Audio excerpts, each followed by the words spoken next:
ನಮಸ್ತೆ ಸ್ನೇಹಿತರೆ, ನಾನು ಮಹೇಶಸ್, ರಾಜ್ಯ ಲೆಕ್ಕ ಪರಿಶೋಧನೆ ಮತ್ತು ಲೆಕ್ಕಪತ್ರ ಇಲಾಖೆ. ದಿನಾಂಕ 16/7/2026, ಅದೇ ರೀತಿಯಾಗಿ ದಿನಾಂಕ 17/7/2026 ಅಂದರೆ ಈ ದಿನ, ಈ 2 ದಿನಗಳ ಪ್ರಜಾವಾಣಿ ಪತ್ರಿಕೆಯ ವಿಶ್ಲೇಷಣೆಗೆ ತಮಗೆಲ್ಲರಿಗೂ ಸ್ವಾಗತ. ಮೊದಲನೇದಾಗಿ ದಿನಾಂಕ 16/7/2026 ದಿನಪತ್ರಿಕೆಯಲ್ಲಿ ಬಂದಿರುವಂತಹ ಪರೀಕ್ಷಾಧಾರಿತ ಪ್ರಮುಖ ಸುದ್ದಿಗಳನ್ನು ಯಾವ್ಯಾವ ಅಂತೇಳಿ ನಾವು ನೋಡ್ತಾ ಹೋದರೆ, ಮೊದಲನೇದಾಗಿ SIR ಪ್ರಕ್ರಿಯೆ ಬಗ್ಗೆ ಒಂದು ಸುದ್ದಿ ಇದೆ. ಎರಡನೇದಾಗಿ ಉಪವಾಸ ಸತ್ಯಾಗ್ರಹದ ಬಗ್ಗೆ ಒಂದು ಸುದ್ದಿ ಇದೆ. ಮೂರನೇದಾಗಿ ಮಹಾಸಾಗರ ನೀತಿಯ ಭಾಗವಾಗಿ ಇಂಡೋನೇಷ್ಯಾ, ಆಸ್ಟ್ರೇಲಿಯಾ ಮತ್ತು ನ್ಯೂಜಿಲೆಂಡ್ ರಾಷ್ಟ್ರಗಳಿಗೆ ನಮ್ಮ ಭಾರತದ ಪ್ರಧಾನಮಂತ್ರಿಯಾಗಿರುವಂತಹ ನರೇಂದ್ರ ಮೋದಿಯವರು ಭೇಟಿ ಕೊಟ್ಟ ಭಾಗವಾಗಿ ಏನೆಲ್ಲ ಘೋಷಣೆಗಳು, ನೀತಿಗಳು ಅಥವಾ ಒಪ್ಪಂದಗಳಾಗಿವೆ ಅದರ ಬಗ್ಗೆ ನೋಡ್ತೇವೆ. ಅದೇ ರೀತಿಯಾಗಿ ದಿನಾಂಕ 17/7/2026 ಪ್ರಮುಖ ಸುದ್ದಿಗಳನ್ನು ನಾವು ನೋಡಿದಾಗ ಎಲ್ ನಿನೋ ಪರಿಣಾಮದಿಂದಾಗಿ ಬರ ಪರಿಸ್ಥಿತಿ ನಿರ್ಮಾಣ ಆಗಿದೆ. ಸೊ ಹಾಗಾದರೆ ಇದನ್ನು ಘೋಷಣೆ ಮಾಡೋರು ಯಾರು, ಇದಕ್ಕೆ ಅನುದಾನ ಯಾರು ಕೊಡ್ತಾರೆ, ಇದೆಲ್ಲದರ ಬಗ್ಗೆ ನೋಡೋಣ. ಅದೇ ರೀತಿಯಾಗಿ ಗ್ರೇಟರ್ ಟುಮ್ ದ್ವೀಪದ ಬಗ್ಗೆ ಕೊಟ್ಟಿದ್ದಾರೆ. ಈ ದ್ವೀಪ ಎಲ್ಲಿ ಬರುತ್ತೆ, ಯಾಕೆ ಸುದ್ದಿಯಲ್ಲಿದೆ, ಇದನ್ನು ನೋಡೋಣ. ನಂತರದಲ್ಲಿ ಬ್ರಿಕ್ಸ್ ಬಗ್ಗೆ ಈ ದಿನದ ಪ್ರಜಾವಾಣಿ ಪತ್ರಿಕೆಯಲ್ಲಿ ಒಂದು ವಿಶೇಷವಾಗಿರ್ತಕ್ಕಂಥ ಒಂದು ಸುದ್ದಿಯನ್ನು ಕೊಟ್ಟಿದ್ದಾರೆ. ಬನ್ನಿ ಈ ಎಲ್ಲದರ ಬಗ್ಗೆ ಚರ್ಚೆಯನ್ನು ಮಾಡ್ತಾ ಹೋಗೋಣ. ನೋಡಿ, ಮೊದಲನೇದಾಗಿ ದಿನಾಂಕ 16 ಜುಲೈ 2026 ಪ್ರಜಾವಾಣಿ ಪತ್ರಿಕೆಯನ್ನು ನಾವು ನೋಡೋಣ. ಮೊದಲನೇ ಪುಟದಲ್ಲಿ, ಮುಖಪುಟದಲ್ಲಿ SIR ಬಗ್ಗೆ ಒಂದು ಇಷ್ಟು ಮಾಹಿತಿ ಇದೆ. ಪ್ರಜಾವಾಣಿ ಪತ್ರಿಕೆಯಲ್ಲಿ ಇತ್ತೀಚೆಗೆ SIR ಪ್ರಕ್ರಿಯೆ ಪ್ರಾರಂಭವಾದ ದಿನದಿಂದಲೂ ಸಹ ನಮಗೆ SIR ಬಗ್ಗೆ ಪ್ರತಿನಿತ್ಯ ಬರ್ತಾನೆ ಇದೆ. ಈ ಭಾಗವಾಗಿ ನಾವು ಪ್ರತಿನಿತ್ಯವೂ ಸಹ SIR ಅನ್ನು ಪರೀಕ್ಷಾಧಾರಿತವಾಗಿ ಪರೀಕ್ಷಾ ದೃಷ್ಟಿಯಿಂದ ನೋಡ್ತಾನೆ ಇದ್ದೇವೆ. ಈ ನಿಟ್ಟಿನಲ್ಲಿ ಇವತ್ತು ಸಹ SIR ಬಗ್ಗೆ ಒಂದು ರಿವಿಷನ್ ಅನ್ನು ಮಾಡೋಣ. ನೋಡಿ, SIR ಅಂತ ಹೇಳಿದ್ರೆ ಸ್ಪೆಷಲ್ ಇಂಟೆನ್ಸಿವ್ ರಿವಿಷನ್ ಅಂತ ಹೇಳಿ, ವಿಶೇಷ ತೀವ್ರ ಪರಿಷ್ಕರಣೆ ಅಂತ ಹೇಳಿ ಕನ್ನಡದಲ್ಲಿ ಕರೆಯಲಾಗುತ್ತೆ. ಸೊ ಇದನ್ನು ಜನಪ್ರತಿನಿಧಿಗಳ ಕಾಯ್ದೆ 1950 ಅಡಿಯಲ್ಲಿ ಹಾಗೂ ಭಾರತ ಸಂವಿಧಾನದ 324 ವಿಧಿಯ ಅಡಿಯಲ್ಲಿ ಚುನಾವಣಾ ಆಯೋಗ ಇದನ್ನು ನಡೆಸುತ್ತೆ. ಈ ಒಂದು ಸ್ಪೆಷಲ್ ಇಂಟೆನ್ಸಿವ್ ರಿವಿಷನ್ ಅನ್ನು ನಡೆಸುವಂತಹ ಉದ್ದೇಶ ಏನು ಅಂತ ಹೇಳಿದ್ರೆ, ಯಾವುದೇ ಅರ್ಹ ನಾಗರಿಕರು ಸಹ ಮತದಾರರ ಪಟ್ಟಿಯಿಂದ ಹೊರಗೆ ಉಳಿಬಾರದು, ಅದೇ ರೀತಿಯಾಗಿ ಅನರ್ಹ ವ್ಯಕ್ತಿಗಳು ಯಾರೂ ಸಹ ಮತದಾರರ ಪಟ್ಟಿಯಲ್ಲಿ ಇರಬಾರದು ಅನ್ನುವಂತಹ ಒಂದು ಉದ್ದೇಶವನ್ನು ಇಟ್ಕೊಂಡು ಭಾರತದ ಚುನಾವಣಾ ಆಯೋಗ ಈ ಒಂದು ಪ್ರಕ್ರಿಯೆಯನ್ನು ಪ್ರಾರಂಭ ಮಾಡಿದೆ. ಈ ಒಂದು SIR ಪ್ರಕ್ರಿಯೆಗೆ ಸಂಬಂಧಪಟ್ಟಂತೆ ಇದನ್ನು ನಡೆಸ್ತಕ್ಕಂಥವರು ಭಾರತದ ಚುನಾವಣಾ ಆಯೋಗ. ಹಾಗಾದರೆ ಪರೀಕ್ಷಾ ದೃಷ್ಟಿಯಿಂದ ನಾವು ಸೆನ್ಸಸ್ ಅನ್ನು ಯಾರು ನಡೆಸ್ತಾರೆ ಅಂತೇಳಿ ನೋಡೋದಾದ್ರೆ, ಜನಗಣತಿಯನ್ನು ನಡೆಸುವಂಥವ್ರು ಯಾರು ಅಂತೇಳಿ ನೋಡೋದಾದ್ರೆ, ಮಿನಿಸ್ಟ್ರಿ ಆಫ್ ಹೋಮ್ ಅಫೇರ್ಸ್ ಅಂಡರ್ಲಿ ಬರ್ತಕ್ಕಂತಹ registrar general and census commissioner ಅವರು ಇದನ್ನು ನಡೆಸಿಕೊಡ್ತಾರೆ. Registrar general and census commissioner ಇವರುಗಳು ಗೃಹ ಸಚಿವಾಲಯದ ಅಡಿಯಲ್ಲಿ ಬರುವಂತಹ ರಿಜಿಸ್ಟ್ರಾರ್ ಜನರಲ್ ಹಾಗೂ ಸೆನ್ಸಸ್ ಕಮಿಷನರ್ ಇವರು ಜನಗಣತಿಯ ಪ್ರಕ್ರಿಯೆಯನ್ನು ನಡೆಸಿಕೊಡ್ತಾರೆ. ಆದರೆ ಇಲ್ಲಿ SIR ಪ್ರಕ್ರಿಯೆಯನ್ನು ನಡೆಸ್ತಕ್ಕಂಥವರು ಚುನಾವಣಾ ಆಯೋಗ, ನೆನಪಿರಲಿ. ನಂತರದ ಸುದ್ದಿಯನ್ನು ನೋಡೋದಾದರೆ, ಪರೀಕ್ಷಾಧಾರಿತವಾಗಿ ರಾಜ್ಯದಲ್ಲಿ 4 ದಿನ ಬಿಸಿಗಾಳಿ ಅಂತೇಳಿ ಒಂದು ಸುದ್ದಿ ಇದೆ. ನೋಡಿ, ರಾಜ್ಯದಲ್ಲಿ ಇದೇ ಗುರುವಾರದಿಂದ ಭಾನುವಾರದವರೆಗೆ ಬಿಸಿಗಾಳಿ ಕಾಣಿಸಿಕೊಳ್ಳುವ ಸಾಧ್ಯತೆ ಇದೆ ಎಂದು ಹವಾಮಾನ ಇಲಾಖೆ ಮುನ್ಸೂಚನೆ ನೀಡಿದೆ. ನೈಋತ್ಯ ಮುಂಗಾರು ದುರ್ಬಲವಾದ ಪರಿಣಾಮವಾಗಿ, ನೋಡಿ, ನೈಋತ್ಯ ಮುಂಗಾರು ದುರ್ಬಲವಾಗಿದೆ ಅಂತ ಹೇಳ್ತಾ ಇದ್ದಾರೆ. ಇದಕ್ಕೆ ಕಾರಣ ಏನು? ನಾವು ಈಗಾಗಲೇ ನೆನ್ನೆ ಮೊನ್ನೆ ಪತ್ರಿಕೆಗಳಲ್ಲಿ ನಾವು ಇದನ್ನು ಸುದೀರ್ಘವಾಗಿ ವಿಚಾರಣೆ ಮಾಡಿದ್ದೀವಿ. ಈ ಒಂದು ನಮ್ಮ ಭಾರತದಲ್ಲಿ ಮುಂಗಾರು ದುರ್ಬಲ ಆಗೋದಕ್ಕೆ ಕಾರಣ ಏನು, ಬರ ಪರಿಸ್ಥಿತಿ ನಿರ್ಮಾಣ ಆಗೋದಕ್ಕೆ ಕಾರಣ ಏನು ಅಂತೇಳಿ ನಾವು ನೋಡಿದಾಗ, ಎಲ್ ನಿನೋ ಪ್ರಭಾವ. ಏನಿದು ಎಲ್ ನಿನೋ? ಪೆಸಿಫಿಕ್ ಮಹಾಸಾಗರದಲ್ಲಿ ಉಂಟಾಗುವಂತಹ ಒಂದು ಭೌಗೋಳಿಕ ವಿದ್ಯಮಾನ ಇದಾಗಿದೆ ಅಷ್ಟೇ. ಅಂದರೆ ಪೆಸಿಫಿಕ್ ಸಾಗರದ ಮೇಲ್ಮೈ ನೀರು ಸಾಮಾನ್ಯ ಮಟ್ಟಕ್ಕಿಂತಲೂ ಅತಿಯಾಗಿ ಬಿಸಿಯಾಗುವಂತಹ ಒಂದು ಪ್ರಕ್ರಿಯೆಯನ್ನು, ವಿದ್ಯಮಾನವನ್ನು ಎಲ್ ನಿನೋ ಪರಿಣಾಮ ಅಂತೇಳಿ ಕರೆಯಲಾಗುತ್ತೆ. ಈ ಒಂದು ಪರಿಣಾಮದಿಂದ ನಮ್ಮ ಭಾರತದ ಮೇಲೆ ಯಾವ ರೀತಿಯಾದ ಪರಿಣಾಮ ಬೀರುತ್ತೆ ಅಂತ ಹೇಳಿದ್ರೆ, ಭಾರತದಲ್ಲಿ ಅತಿ ಕನಿಷ್ಠ ಮಟ್ಟದಲ್ಲಿ ಮಳೆ ಉಂಟಾಗುವ ಸಾಧ್ಯತೆ ಇರುತ್ತೆ, ಅಥವಾ ಬರ ಪರಿಸ್ಥಿತಿಯೂ ಸಹ ನಿರ್ಮಾಣವಾಗುವಂತಹ ಸಾಧ್ಯತೆಗಳು ಇರುತ್ತೆ. ಇದಕ್ಕೆ ವಿರುದ್ಧವಾಗಿ ಲಾನಿನಾ ಅನ್ನತಕ್ಕಂತಹ ಒಂದು ಪ್ರಕ್ರಿಯೆ ಇದೆ. ಸೊ ಇಲ್ಲಿ ಎಲ್ ನಿನೋ ಪ್ರಕ್ರಿಯೆ ನಾವು ಏನಂತ ಕರಿತೀವಿ ಸ್ಪ್ಯಾನಿಷ್ ಭಾಷೆಯಲ್ಲಿ ಸ್ಪ್ಯಾನಿಷ್ ಭಾಷೆಯಲ್ಲಿ ಏನಂತ ಕರಿತೀವಿ ಅಂತ ಹೇಳಿದ್ರೆ ಸ್ಮಾಲ್ ಬಾಯ್ ಅಂತ ಹೇಳಿ ಕರಿತೀವಿ. ಇಲ್ಲಿ ಲಾನಿನಾವನ್ನು ಸ್ಮಾಲ್ ಗರ್ಲ್ ಅಂತ ಹೇಳಿ ಕರಿತೀವಿ. ಅಂದರೆ ಚಿಕ್ಕ ಬಾಲಕ ಮತ್ತು ಚಿಕ್ಕ ಬಾಲಕಿ ಅಂತೇಳಿ ನಾವು ಇಲ್ಲಿ ಕರೆಯಲಾಗುತ್ತೆ. ಲಾನಿನಾ ಪ್ರಕ್ರಿಯೆಯು ಸಹ ಪೆಸಿಫಿಕ್ ಮಹಾಸಾಗರದ ಒಂದು ಭೌಗೋಳಿಕ ವಿದ್ಯಮಾನ ಆಗಿದೆ. ಪೆಸಿಫಿಕ್ ಮಹಾಸಾಗರದಲ್ಲಿ ಉಂಟಾಗುವಂತಹ ಒಂದು ಹವಾಮಾನ ಬದಲಾವಣೆಯನ್ನು ನಾವು ಲಾನಿನಾ ಅಂತ ಹೇಳಿ ಕರಿತೀವಿ. ಅಂದರೆ ಒಟ್ಟಾರೆಯಾಗಿ ಹೇಳಬೇಕಂತ ಹೇಳಿದ್ರೆ, ಪೆಸಿಫಿಕ್ ಮಹಾಸಾಗರದಲ್ಲಿ ಅದರ ಮೇಲ್ಮೈ ನೀರು ಸಾಮಾನ್ಯ ತಾಪಮಾನಕ್ಕಿಂತಲೂ ಕಡಿಮೆ, ಅಂದರೆ ಅತ್ಯಂತ ಕಡಿಮೆ ತಣ್ಣಗಾಗುವಂತಹ ಒಂದು ಪ್ರಕ್ರಿಯೆಯನ್ನು ಲಾನಿನಾ ಅಂತ ಹೇಳಿ ಕರೆಯಲಾಗುತ್ತೆ. ಈ ಒಂದು ಪ್ರಕ್ರಿಯೆಯಿಂದ ಭಾರತದಲ್ಲಿ ಅತಿ ಹೆಚ್ಚಿನದಾದಂತಹ ಉದಾಹರಣೆಗೆ ಲಾನಿನಾಯಿಂದ ಭಾರತದಲ್ಲಿ ಅತಿವೃಷ್ಟಿ ಉಂಟಾಗಬಹುದು ಅಥವಾ ಸಾಮಾನ್ಯ ಮಳೆ ಉಂಟಾಗಬಹುದು. ಆದರೆ ಪ್ರಸ್ತುತ ಭಾರತದಲ್ಲಿ ಎಲ್ ನಿನೋ ಪರಿಣಾಮ ತುಂಬ ಇದೆ. ಇದರಿಂದಾಗಿ ಭಾರತದಲ್ಲಿ ಬರ ಪರಿಸ್ಥಿತಿ ನಿರ್ಮಾಣ ಆಗಿದೆ.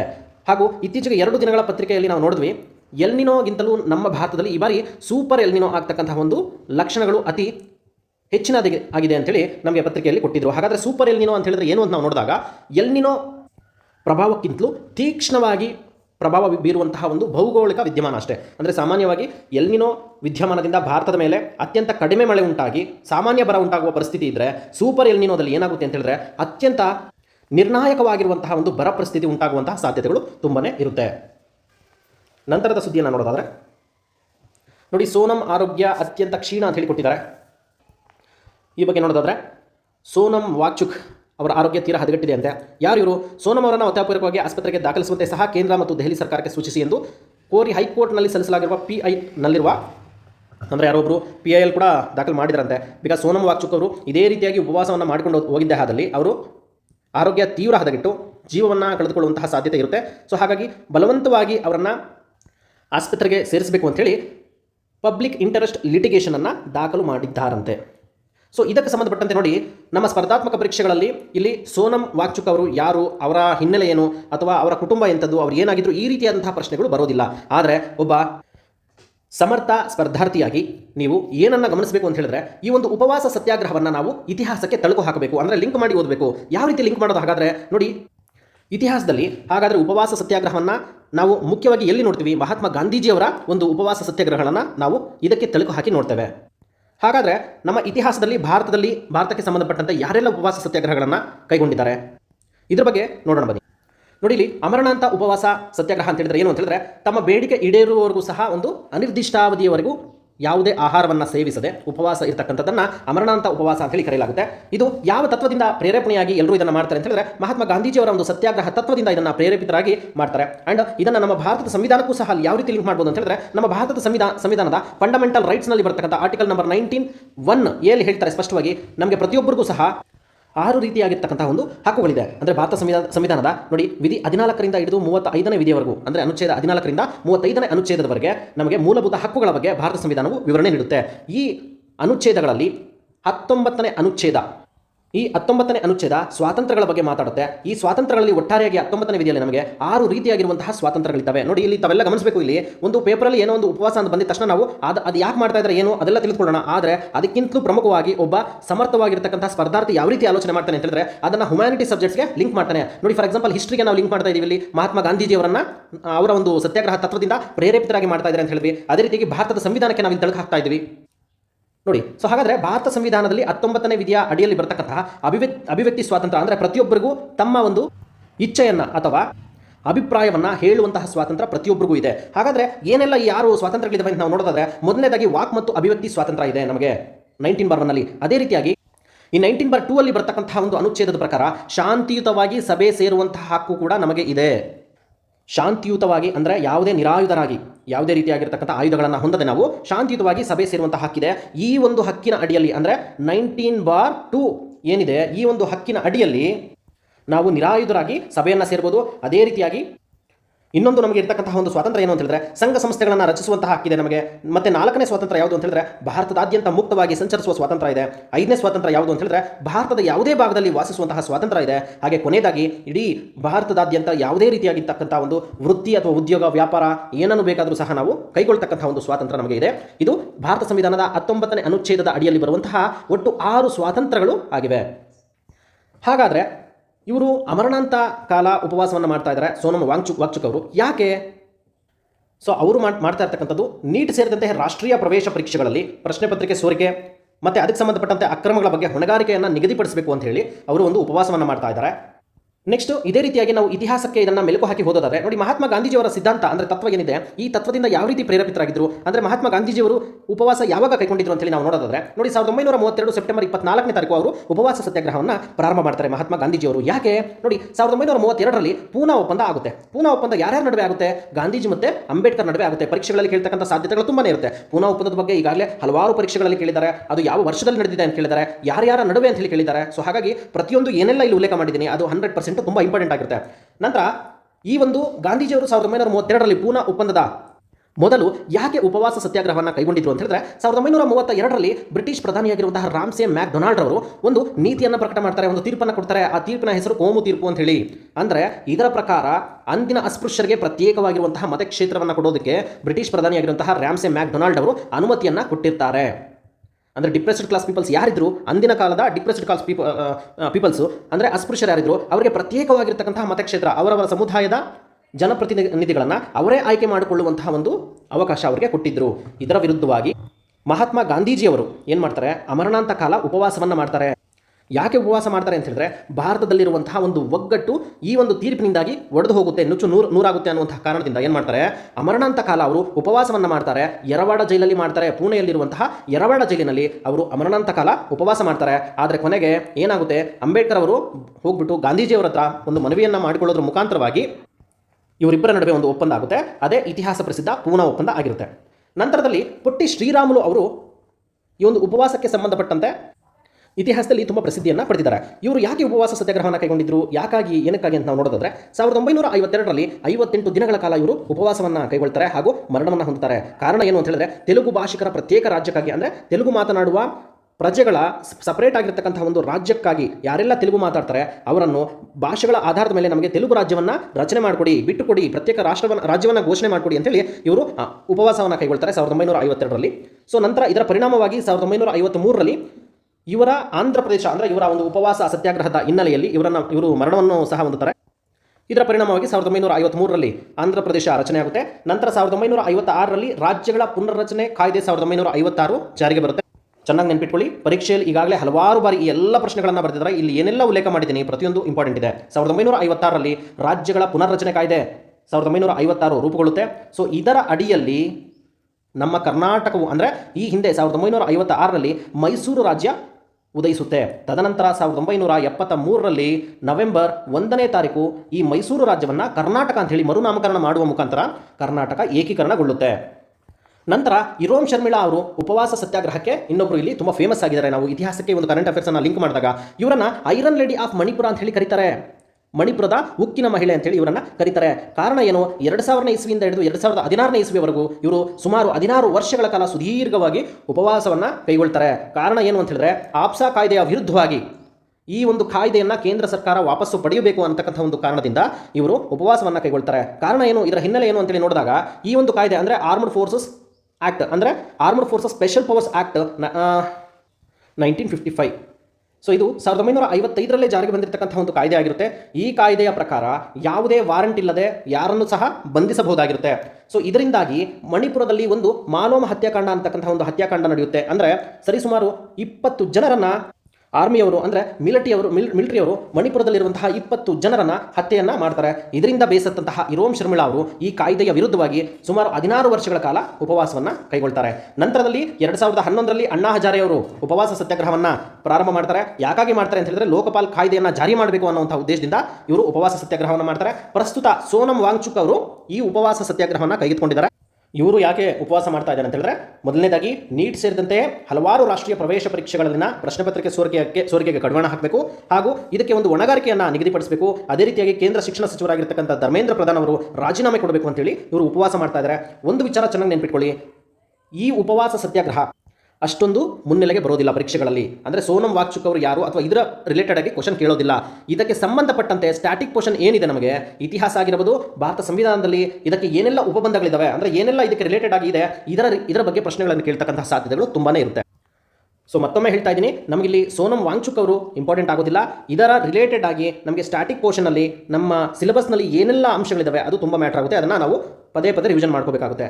ನಂತರದ ಪ್ರಮುಖ ಸುದ್ದಿಯನ್ನು ನೋಡೋದಾದರೆ GBA ವೃಂದ ನೇಮಕ್ಕೆ ಸಮಿತಿ ಇಂಪಾರ್ಟೆಂಟ್ ಇಲ್ಲ. ನಂತರ ಪಿತೃತ್ವ ಖಚಿತತೆ, DNA ಪರೀಕ್ಷೆಗೆ ಅಷ್ಟು ಇಲ್ಲ, ಕ್ಯಾನ್ಸರ್ ಇದಿಲ್ಲ, ಕೊಳ್ಳುವರದ್ದೇ ಮಾಲೀಕತ್ವ ಮುಖ್ಯಮಂತ್ರಿ. ನೋಡಿ, ರಾಜಕೀಯ ಪ್ರೇರಿತ ಅಥವಾ ರಾಜಕೀಯ ಸುದ್ದಿಗಳನ್ನು ಆದಷ್ಟು ಓದಕ್ಕೆ ಹೋಗಬೇಡಿ ಎಕ್ಸಾಮ್ಸಲ್ಲಿ. ಬಿಕಾಸ್ ನನ್ನ ಸುಮಾರು 2014ರಿಂದ ಹಿಡಿದು 2026ರವರೆಗೆ ಏನೆಲ್ಲ ನನ್ನ ಒಂದು ಸ್ಪರ್ಧಾತ್ಮಕ ಪರೀಕ್ಷೆಗಳ ಅನುಭವವಿದೆ, ಈ ಎಲ್ಲ ಅನುಭವಗಳ ಆಧಾರದ ಮೇಲೆ ಹೇಳ್ತಾ ಇದ್ದೀನಿ, ರಾಜಕೀಯ ಪ್ರೇರಿತವಾಗಿರುವಂತಹ ಅಥವಾ ರಾಜಕೀಯ ಸುದ್ದಿಗಳನ್ನು ಆದಷ್ಟು ಅವಾಯ್ಡ್ ಮಾಡಿ. ನೆಕ್ಸ್ಟ್, ಸರ್ಕಾರದಿಂದ ಪಾಶವಿ ಕೃತ್ಯ, ಕಬ್ಬನ್ ಪಾರ್ಕ್ನಲ್ಲಿ ಹೆಚ್ಚಿದ ಉಪಟಳ, ಅಧೀಕ್ಷಕ ಸೇರಿ 8 ಮಂದಿ ಅಮಾನತು, ನೊಂದ ವಿದ್ಯಾರ್ಥಿ ಆತ್ಮಹತ್ಯೆಗೆ ಯತ್ನ, ಇದು ಇಂಪಾರ್ಟೆಂಟ್ ಆಗೋದಿಲ್ಲ.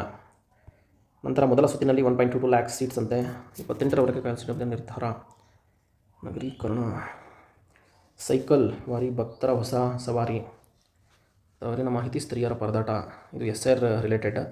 ಬಟ್ SIRದು ವೆರಿ ಬೇಸಿಕ್ ಇನ್ಫಾರ್ಮೇಷನ್ ಏನು ಬೇಕು ಅಂತೇಳಿ ಈಗಾಗಲೇ ನಾವು ತಿಳ್ಕೊಂಡಿದ್ದೀವಿ. ಸರ್ಕಾರದ ವಿರುದ್ಧ ಘೋಷಣೆ ದೇಶದ್ರೋಹ ಎನ್ನಲಾಗದು ಅಂತೆ. ನೋಡಿ, ಇನ್ನೊಂದು ಪರೀಕ್ಷಾಧಾರಿತವಾಗಿ ನಮಗೆ ತುಂಬ ಪ್ರಾಮುಖ್ಯತೆಯನ್ನು ಪಡೆದುಕೊಳ್ತಕ್ಕಂತಹ ಮತ್ತೊಂದು ಮಾಹಿತಿ, ಮತ್ತೊಂದು ಸುದ್ದಿ ಇದೆ ಇಲ್ಲಿ ನಮ್ಮ ಪ್ರಜಾವಾಣಿ ಪತ್ರಿಕೆಯಲ್ಲಿ. ಸೊ ಅದು ಏನು ಅಂತೇಳಿ ನಾವು ನೋಡಿದಾಗ, ನೋಡಿ, ಅಣು ವಿದ್ಯುತ್ ಭಾರತಕ್ಕೆ ಆಸ್ಟ್ರೇಲಿಯಾ ಸಹಕಾರ ಅಂತೇಳಿ ಕೊಡ್ತಾ ಇದ್ದಾರೆ. ನಾವು ಇತ್ತೀಚೆಗಷ್ಟೇ ಸುಮಾರು 4 ರಿಂದ 5 ದಿನಗಳ ಹಿಂದೆ ನಾವು ಪ್ರತಿನಿತ್ಯವೂ ಸಹ ಮಹಾಸಾಗರ್ನ ನೀತಿಯ ಭಾಗವಾಗಿ ಮಾನ್ಯ ಪ್ರಧಾನಿಗಳಾಗಿರ್ತಕ್ಕಂಥ ನರೇಂದ್ರ ಮೋದಿ ಅವರು 3 ದೇಶಗಳಿಗೆ ಭೇಟಿ ಕೊಟ್ಟಿದ್ದನ್ನು ನಾವಿಲ್ಲಿ ಸ್ಮರಿಸಬಹುದು. ಮೊದಲನೇದಾಗಿ ಅವರು ಇಂಡೋನೇಷ್ಯಾಗೆ ಭೇಟಿ ಕೊಡ್ತಾರೆ, ನಂತರದಲ್ಲಿ 2ನೇದಾಗಿ ಆಸ್ಟ್ರೇಲಿಯಾ ದೇಶಕ್ಕೆ ಭೇಟಿ ಕೊಡ್ತಾರೆ, 3ನೇದಾಗಿ ಅವರು ನ್ಯೂಜಿಲೆಂಡ್ ದೇಶಕ್ಕೆ ಭೇಟಿಯನ್ನು ಕೊಡ್ತಾರೆ. ಸೊ ಇದರಲ್ಲಿ ಆಸ್ಟ್ರೇಲಿಯಾಗೆ ಭೇಟಿ ಕೊಟ್ಟಾಗ ಅಲ್ಲಿ ಏನೆಲ್ಲ ನೀತಿಗಳು, ಯೋಜನೆಗಳು ಘೋಷಣೆ ಆಗ್ತವೆ, ಏನೆಲ್ಲ ಒಪ್ಪಂದಗಳಾಗ್ತವೆ, ಅದರ ಬಗ್ಗೆ ಇಲ್ಲಿ ಸುದ್ದಿಯನ್ನು ಕೊಟ್ಟಿದ್ದಾರೆ. ನೋಡಿ, ಸೊ ಆಸ್ಟ್ರೇಲಿಯಾದಿಂದ ನೋಡಿ ಬಹುಮುಖ್ಯವಾಗಿ ಇಲ್ಲಿ ಭಾರತ ಆಸ್ಟ್ರೇಲಿಯಾದ 3ನೇ ವಾರ್ಷಿಕ ಸಭೆ ಭಾರತದ ಮಟ್ಟಿಗೆ ಫಲಪ್ರದವಾಗಿದೆ. ಇದು 3ನೇ ವಾರ್ಷಿಕ ಶೃಂಗಸಭೆಯಲ್ಲಿ ಭಾಗವಹಿಸೋದಕ್ಕೆ ಹೋಗಿದ್ರೆ, ಆದರೆ ಮಹಾಸಾಗರನ ನೀತಿಯ ಭಾಗವಾಗಿ ಈ ಒಂದು ಭೇಟಿ ಇರುತ್ತೆ. ಇಲ್ಲಿ ಆಸ್ಟ್ರೇಲಿಯಾದ ಪ್ರಧಾನಿ ಆಂಟನಿ ಅಲ್ಬನೀಸ್ ಇದನ್ನು ಚೆನ್ನಾಗಿ ನೆನಪಲ್ಲಿಟ್ಕೊಳ್ಳಿ, ಯುರೇನಿಯಂ ಪೂರೈಕೆಗೆ ಸಂಬಂಧಿಸಿದಂತೆ ಮಹತ್ವದ ಒಪ್ಪಂದವನ್ನು ಸಾಕಾರಗೊಳಿಸಿದ್ದಾರೆ. ನೋಡಿ, ಆಸ್ಟ್ರೇಲಿಯಾ ಸರ್ಕಾರವು ಆಸ್ಟ್ರೇಲಿಯಾ ದೇಶದಿಂದ ಭಾರತಕ್ಕೆ ಯುರೇನಿಯಂ ಅನ್ನು ರಫ್ತು ಮಾಡೋದಕ್ಕೆ ಒಪ್ಪಿಕೊಂಡಿದೆ. ಸೊ ಇದು ಕೇವಲ ಈಗ ಅಂದರೆ 2026ರಲ್ಲಿ ಮಾಡಿಕೊಂಡಿರುವಂತಹ ಒಪ್ಪಂದ ಅಲ್ಲ. ಆದರೆ ಇದರ ಹಿನ್ನೆಲೆಯನ್ನು ನೋಡಿದಾಗ 2014 ಸೆಪ್ಟೆಂಬರ್ನಲ್ಲಿ ಆಸ್ಟ್ರೇಲಿಯಾದೊಂದಿಗೆ ನಾಗರಿಕ ಪರಮಾಣು ಸಹಕಾರ ಒಪ್ಪಂದ ಸಹಿ ಹಾಕಿತ್ತು. ಈಗಾಗಲೇ ಒಪ್ಪಂದ ಆಗಿತ್ತು, ಆದರೆ ಏನಾಗಿತ್ತು 2015ರಲ್ಲಿ ಅದು ಜಾರಿ ಕೂಡ ಆಗಿತ್ತು. ಆದರೆ ನಂತರದಲ್ಲಿ ಏನಾಗುತ್ತೆ, ಆಸ್ಟ್ರೇಲಿಯಾದ ಜಂಟಿ ಸ್ಥಾಯಿ ಸಮಿತಿ ಒಪ್ಪಂದದ ಬಗ್ಗೆ ಆಕ್ಷೇಪಣೆಯನ್ನು ಎತ್ತಿತ್ತಂತೆ. ಆದ್ದರಿಂದಾಗಿ ಭಾರತವು ಪರಮಾಣು ಬಳಕೆಯ ನಿಯಂತ್ರಣ, ಪರಿಶೀಲನೆ ಮತ್ತು ಕಾರ್ಯ ಸ್ಥಗಿತಕ್ಕೆ ಸಂಬಂಧಿಸಿದ ನಿಯಮಗಳಿಗೆ ಒಪ್ಪಿಕೊಳ್ಳುವವರೆಗೂ ಒಪ್ಪಂದವನ್ನು ಜಾರಿ ಮಾಡಬಾರದು ಅಂತ ಸೂಚಿಸಿತು. ಇದರೊಂದಿಗೆ ರಾಜಕೀಯ ಮತ್ತು ಕಾನೂನಾತ್ಮಕ ಅಡೆತಡೆಗಳು ಸೇರಿಕೊಂಡು ಒಪ್ಪಂದ ನೆನೆಗುದಿಗೆ ಬಿದ್ದಿತ್ತು. ಪ್ರಧಾನಿ ನರೇಂದ್ರ ಮೋದಿ ಅವರು ಆಸ್ಟ್ರೇಲಿಯಾಕ್ಕೆ ಇತ್ತೀಚೆಗೆ ಭೇಟಿ ನೀಡಿದ್ದಾಗ ಆಸ್ಟ್ರೇಲಿಯಾದ ಪ್ರಧಾನಿ ಆಲ್ಬನೀಸ್ ಅವರೊಂದಿಗೆ ನಡೆಸಿದ ಮಾತುಕತೆಯ ನಂತರ ಒಪ್ಪಂದಕ್ಕೆ ಮರುಜೀವ ಬಂದಿದೆ. ನೋಡಿ, ಅರ್ಥ ಮಾಡ್ಕೊಳ್ಳಿ, 2014ರಲ್ಲೇ ಒಂದು ಒಪ್ಪಂದ ಆಗಿತ್ತು. ಆದರೆ ಆಸ್ಟ್ರೇಲಿಯಾದಲ್ಲಿರುವಂತಹ ಒಂದು ಸ್ಥಾಯಿ ಸಮಿತಿ ಇದಕ್ಕೆ ವಿರೋಧವನ್ನು ವ್ಯಕ್ತಪಡಿಸಿದ್ರಿಂದಾಗಿ ಮತ್ತೆ ಈಗ 2026ರಲ್ಲಿ ಪ್ರಧಾನಿ ನರೇಂದ್ರ ಮೋದಿ ಅವರು ಭೇಟಿ ನೀಡಿದಾಗ ಇದಕ್ಕೆ ಮರುಜೀವ ಬಂದಿದೆ. ಅದೇ ರೀತಿಯಾಗಿ ಇದು ಜಾರಿಗೆ ಬಂದಿದೆ. ನೋಡಿ, ಯಾಕೆ ಬಂದಿದೆ ಅಂತ ಹೇಳಿದ್ರೆ, ಹೋಗ್ಬಿಟ್ಟು ಒಂದು ಅಶ್ಯೂರೆನ್ಸ್ ಅನ್ನು ಕೊಟ್ಟಿದ್ದಾರೆ ನರೇಂದ್ರ ಮೋದಿ ಅವರು. ಏನು ಅದು ಅಂತ ಹೇಳಿದ್ರೆ, ಭಾರತವು ಶಾಂತಿಯುತ ಉದ್ದೇಶಗಳಿಗೆ ಯುರೇನಿಯಂ ಅನ್ನು ಬಳಕೆ ಮಾಡುತ್ತೆ. ಸೊ ಆದ್ದರಿಂದಾಗಿ ಆಸ್ಟ್ರೇಲಿಯಾ ಕೂಡ ಶಾಂತಿಯುತ ಉದ್ದೇಶಗಳಿಗೆ ಮಾತ್ರ ಯುರೇನಿಯಂ ಅನ್ನು ನೀವು ಭಾರತಕ್ಕೆ ರಫ್ತು ಮಾಡೋದಕ್ಕೆ ಆಸ್ಟ್ರೇಲಿಯಾ ಒಪ್ಕೊಂಡಿದೆಯಂತೆ. ಭಾರತ ಮತ್ತು ಆಸ್ಟ್ರೇಲಿಯಾ ನಡುವಿನ ಸಂಬಂಧವು ಇತ್ತೀಚಿನ ವರ್ಷಗಳಲ್ಲಿ ಉತ್ತಮಗೊಂಡಿದೆ. ಅದಕ್ಕೆ ಪರೋಕ್ಷ ಕಾರಣ ಚೀನಾ. ಯಾಕೆಂದರೆ ಒಂದು ಗಾದೆ ಮಾತಿದೆಯಲ್ವಾ, ಶತ್ರುವಿನ ಶತ್ರು ಮಿತ್ರ ಅಂತೇಳಿ. ಆ ರೀತಿಯಾಗಿ ಎರಡೂ ರಾಷ್ಟ್ರಗಳು ಚೀನಾದ ಉದ್ಯಮ, ಆರ್ಥಿಕತೆ ಹಾಗೂ ರಕ್ಷಣಾ ವಲಯಕ್ಕೆ ಸಂಬಂಧಿಸಿದಂತೆ ಬೆಳವಣಿಗೆಗಳನ್ನು ಎಚ್ಚರಿಕೆಯಿಂದ ಗಮನಿಸುತ್ತಿವೆ. ಚೀನಾವನ್ನು ಹೊರತುಪಡಿಸಿ ಉಳಿದ ರಾಷ್ಟ್ರಗಳ ಜೊತೆ ಆರ್ಥಿಕತೆ ಮತ್ತು ಇತರ ವಲಯಗಳಿಗೆ ಸಂಬಂಧಿಸಿದಂಥ ಕೊಡುಕೊಳ್ಳುವಿಕೆಯನ್ನು ಹೆಚ್ಚಿಸಲು ಪ್ರಯತ್ನಿಸುತ್ತಿವೆ. ಪರಮಾಣು ಪೂರೈಕೆದಾರರ ಗುಂಪಿನಲ್ಲಿ NSGನ ಭಾರತದ ಸದಸ್ಯತ್ವವನ್ನು ಬೆಂಬಲಿಸ್ತೀವಿ ಅಂತೇಳಿ ಆಸ್ಟ್ರೇಲಿಯಾ ಹೇಳಿದೆ. ಈ ಒಂದು NSG ಗುಂಪುಗಳು ಏನು ಅಂತ ಹೇಳಿದ್ರೆ, ಯುರೇನಿಯಂ ಅನ್ನು ಒಳಗೊಂಡಂತೆ ಹಲವಾರು ಒಂದು ಅಣು ಸಂಬಂಧಿತ ರಾಸಾಯನಿಕಗಳನ್ನು ಇವು ಪೂರೈಕೆ ರಾಷ್ಟ್ರಗಳ ಗುಂಪಾಗಿದ್ದು, ಅಂದರೆ ಒಟ್ಟಾರೆಯಾಗಿ ಪರಮಾಣು ಪೂರೈಕೆಗಳ ರಾಷ್ಟ್ರಗಳ ಗುಂಪಾಗಿದ್ದು NSG ಅಂತಕ್ಕಂಥದ್ದು. ಇದು ಅಣ್ವಸ್ತ್ರ ಪ್ರಸರಣ ತಡೆದು ಶಾಂತಿಯುತ ಬಳಕೆಗಾಗಿ ಪರಮಾಣು ಸಾಧನ ಸಾಮಗ್ರಿ ತಾಂತ್ರಿಕತೆ ಒದಗಿಸುವ ಸಂಬಂಧ ಮಾನದಂಡಗಳನ್ನು ರೂಪಿಸಿ ಜಾರಿಗೊಳಿಸುತ್ತದೆ. ಯುರೇನಿಯಂ ಅಣುಸ್ಥಾವರ ಇತ್ಯಾದಿಗಳನ್ನು ಯಾರು ಹೊಂದಬಹುದು, ಯಾರು ಹೊಂದಬಾರದು ಎನ್ನುವುದನ್ನು ಈ ಒಂದು NSG ನಿರ್ಧಾರ ಮಾಡುತ್ತಂತೆ. ನೋಡಿ, ಯಾರೆಲ್ಲ UPSC ಹಾಗೂ KPSC ಮುಖ್ಯ ಪರೀಕ್ಷೆಗೆ ತಯಾರಿಯನ್ನು ಮಾಡ್ತಾ ಇದ್ದೀರಿ, ಅಥವಾ KS ಮಾಡಲೇಬೇಕು, IAS ಮಾಡಲೇಬೇಕು ಅಂತೇಳಿ ಯಾರೆಲ್ಲ ಪ್ರಯತ್ನ ಪಡ್ತಾ ಇದ್ದೀರಿ, ಅವರು ಈ ಒಂದು ಆರ್ಟಿಕಲ್ಸನ್ನು ಕಡ್ಡಾಯವಾಗಿ ನೀವು ಓದ್ಕೋಬೇಕಾಗುತ್ತೆ. ಬಿಕಾಸ್ ಯಾಕೆ ಅಂತ ಹೇಳಿದ್ರೆ, ಈ ಒಂದು ಯುರೇನಿಯಂ ಒಪ್ಪಂದದಿಂದ, ರಫ್ತು ಒಪ್ಪಂದದಿಂದ ನಮ್ಮ ಭಾರತಕ್ಕೆ ಏನೆಲ್ಲ ಲಾಭ ಆಗುತ್ತೆ, ಹಾಗಾದರೆ ಗುರಿ ಏನಿಟ್ಕೊಂಡಿದ್ದಾರೆ, ಈ ಎಲ್ಲದರ ಬಗ್ಗೆ ವಿಸ್ತಾರವಾಗಿ ಇದೆ. ಒಟ್ಟಾರೆಯಾಗಿ ಹೇಳೋದಾದರೆ, ಭಾರತ ಮತ್ತು ಆಸ್ಟ್ರೇಲಿಯಾ ಒಂದು ಸಂಬಂಧ ಸಾಂಪ್ರದಾಯಿಕ ಒಂದು ಸಂಬಂಧವನ್ನು ಮೀರಿ ಈಗ ಪ್ರಸ್ತುತ ನಮ್ಮ ಹಿಂದೂ ಮಹಾಸಾಗರ ಆಗಿರ್ಬೋದು, ಇಂಡೋ ಪೆಸಿಫಿಕ್ ಪ್ರದೇಶದ ಶಾಂತಿ, ಭದ್ರತೆ, ಇಂಧನ ಸುರಕ್ಷತೆ ಅಥವಾ ಒಂದು ನಿರ್ಣಾಯಕವಾಗಿರ್ತಕ್ಕಂಥ ಖನಿಜಗಳು, ತಂತ್ರಜ್ಞಾನದ ಸಹಭಾಗಿತ್ವದತ್ತ ಒಂದು ಹೆಜ್ಜೆ ಹಾಕ್ತಾ ಇದೆ ಅಂತ ಹೇಳ್ಬೋದು. ಇದಕ್ಕೆ ಸಂಬಂಧಿಸಿದಂತೆ ಮಹಾಸಾಗರನ ನೀತಿಯ ಭಾಗವಾಗಿ ಒಂದಿಷ್ಟು ನೋಟ್ಸನ್ನು ನಾವು ಮಾಡಿಕೊಂಡಿದ್ದೀವಿ. ಈ ಹಿಂದೆ ಸಹ ಪ್ರಧಾನಮಂತ್ರಿ ನರೇಂದ್ರ ಮೋದಿ ಅವರು ಈ ದೇಶಗಳಿಗೆ ಭೇಟಿ ನೀಡಿದಾಗ ಏನೆಲ್ಲ ಘೋಷಣೆಗಳಾದವು, ಏನೆಲ್ಲ ನೀತಿಗಳು ಜಾರಿಯಾದವು, ಅಥವಾ ಏನೆಲ್ಲ ಒಪ್ಪಂದಗಳಾಗಿವೆ ಅನ್ನೋದ್ರ ಬಗ್ಗೆ ನೋಡೋಣ. ನೋಡಿ, ಭಾರತ ಮತ್ತು ಮಹಾಸಾಗರ. ಇಲ್ಲಿ ಮಹಾಸಾಗರ ಅಂದರೆ ಏನು ನೋಡಿ, ಇದರ ವಿಸ್ತೃತ ರೂಪ maritime heads for active security and growth for all in the region ಅಂತ ಹೇಳಿ, ಅಂದರೆ ಕಡಲ ಸಂಪನ್ಮೂಲಗಳ ಸುಸ್ಥಿರ ಬಳಕೆ ಮತ್ತು ಸಮುದ್ರದ ರಕ್ಷಣೆ ಯೋಜನೆಯನ್ನು ಮಹಾಸಾಗರ್ ನೀತಿ ಅಂತ ಹೇಳಿ ಹೇಳ್ತಾ ಇದ್ದಾರೆ. ಇದನ್ನು 2025ರಲ್ಲಿ ಪ್ರಾರಂಭಗೊಳಿಸಲಾಗಿದೆ, ಅಂದರೆ ಜಾರಿ ಮಾಡಲಾಗಿದೆ. ಇದಕ್ಕೆ ಪರ್ಯಾಯವಾಗಿ 2015ರಲ್ಲಿ ಸಾಗರ್ ನೀತಿಯನ್ನು ಘೋಷಣೆ ಮಾಡಲಾಗಿತ್ತು. ಚೆನ್ನಾಗಿ ನೆನಪಲ್ಲಿಟ್ಕೊಳ್ಳಿ. ತದನಂತರ 2025ರಲ್ಲಿ, ಅಂದರೆ 10 ವರ್ಷಗಳ ತರುವಾಯ ಮಹಾಸಾಗರ್ ನೀತಿಯನ್ನು ಘೋಷಣೆ ಮಾಡಲಾಗಿದೆ. ಸಾಗರ್ ನೀತಿಯು ಕೇವಲ ಹಿಂದೂ ಮಹಾಸಾಗರ, ಈ ಒಂದು ಸಾಗರಕ್ಕೆ ಸಂಬಂಧಪಟ್ಟ ತೀರ ಪ್ರದೇಶಗಳ ರಾಷ್ಟ್ರಗಳಿಗೆ ಮಾತ್ರ ಸಂಬಂಧಪಟ್ಟಿತ್ತು. ಆದರೆ ಮಹಾಸಾಗರ್ ನೀತಿ ಹಿಂದೂ ಮಹಾಸಾಗರವನ್ನು ಒಳಗೊಂಡಂತೆ ಪೆಸಿಫಿಕ್ ಸಾಗರದ ತೀರ ಪ್ರದೇಶಗಳ ರಾಷ್ಟ್ರಗಳಿಗೆ ಸಂಬಂಧಪಟ್ಟಿದೆ. ಚೆನ್ನಾಗಿ ನೆನಪಲ್ಲಿಟ್ಕೊಳ್ಳಿ. ನೋಡಿ, ಮಹಾಸಾಗರನ ನೀತಿ ಇಂಡಿಯನ್ ಓಷನ್, ಅದೇ ರೀತಿಯಾಗಿ ಪೆಸಿಫಿಕ್ ಓಷನ್ ತೀರದ ರಾಷ್ಟ್ರಗಳ ಒಂದು ಸಂಘ ಆಗಿರುತ್ತೆ. ಆದರೆ ಸಾಗರ್ ಅಂತಕ್ಕಂಥ ನೀತಿ ಯಾವೆಲ್ಲ ರಾಷ್ಟ್ರಗಳಿಗೆ ಅನ್ವಯ ಆಗುತ್ತೆ ಅಂತ ಹೇಳಿದ್ರೆ, ಇಂಡಿಯನ್ ಓಷನ್ ಅಂದರೆ ಹಿಂದೂ ಮಹಾಸಾಗರದ ತೀರ ಪ್ರದೇಶದ ರಾಷ್ಟ್ರಗಳಿಗೆ ಮಾತ್ರ ಇದು ಸೀಮಿತ ಆಗಿತ್ತು. ನಂತರದಲ್ಲಿ ಮಹಾಸಾಗರನ ನೀತಿಯ ಭಾಗವಾಗಿ ಭಾರತದ ಪ್ರಧಾನಿಯಾಗಿರುವಂತಹ ನರೇಂದ್ರ ಮೋದಿ ಅವರು ಮೊದಲಿಗೆ ಇಂಡೋನೇಷ್ಯಾ ರಾಷ್ಟ್ರಕ್ಕೆ ಭೇಟಿಯನ್ನು ಕೊಟ್ಟಿದ್ದರು. ಇಂಡೋನೇಷ್ಯಾದಲ್ಲಿ ಒಂದು ಒಪ್ಪಂದ ಆಯಿತು. ಅದರಲ್ಲಿ ಪ್ರಮುಖ ಒಪ್ಪಂದ ಏನು ಅಂತ ಹೇಳಿದ್ರೆ, ಬ್ರಹ್ಮೋಸ್ ಹಾಗೆ ಅಸ್ತ್ರ ಕ್ಷಿಪಣಿಗಳನ್ನು ಇಂಡೋನೇಷ್ಯಾ ರಾಷ್ಟ್ರಕ್ಕೆ ಭಾರತದವರು ರಫ್ತು ಮಾಡೋದಕ್ಕೆ ಒಂದು ಒಪ್ಪಂದ ಆಗಿದೆ. ಅದೇ ರೀತಿಯಾಗಿ ಇಂಡಿಯನ್ ಇನ್ಸ್ಟಿಟ್ಯೂಟ್ ಆಫ್ ಮ್ಯಾನೇಜ್ಮೆಂಟ್ ಬೆಂಗಳೂರವರ ಒಂದು ಸಂಸ್ಥೆಯನ್ನು ಇಂಡೋನೇಷ್ಯಾ ರಾಷ್ಟ್ರದಲ್ಲಿ ಸ್ಥಾಪನೆ ಮಾಡೋದಕ್ಕೆ ಒಂದು ಘೋಷಣೆ ಆಗಿದೆ. ಇಂಡೋನೇಷ್ಯಾದ ಪ್ರಸ್ತುತ ಅಧ್ಯಕ್ಷರು ಯಾರು ಅಂತ ನೋಡೋದಾದ್ರೆ ಜೋಕೋ ವಿಡೋಡೋ ಅಂತೇಳಿ ಇರ್ತಾರೆ. ನಂತರ ಬಿತಾಂಗ್ ಆದಿಪೂರ್ಣ ಅನ್ನತಕ್ಕಂತಹ ಇಂಡೋನೇಷ್ಯಾ ಸರ್ಕಾರದ ಅತ್ಯುನ್ನತ ನಾಗರಿಕ ಪ್ರಶಸ್ತಿಯನ್ನು ನಮ್ಮ ಭಾರತದ ಪ್ರಧಾನಿಯಾಗಿರುವಂತಹ ನರೇಂದ್ರ ಮೋದಿ ಅವರಿಗೆ ಇದೇ ಸಂದರ್ಭದಲ್ಲಿ ಅವರು ಕೊಡ್ತಾರೆ.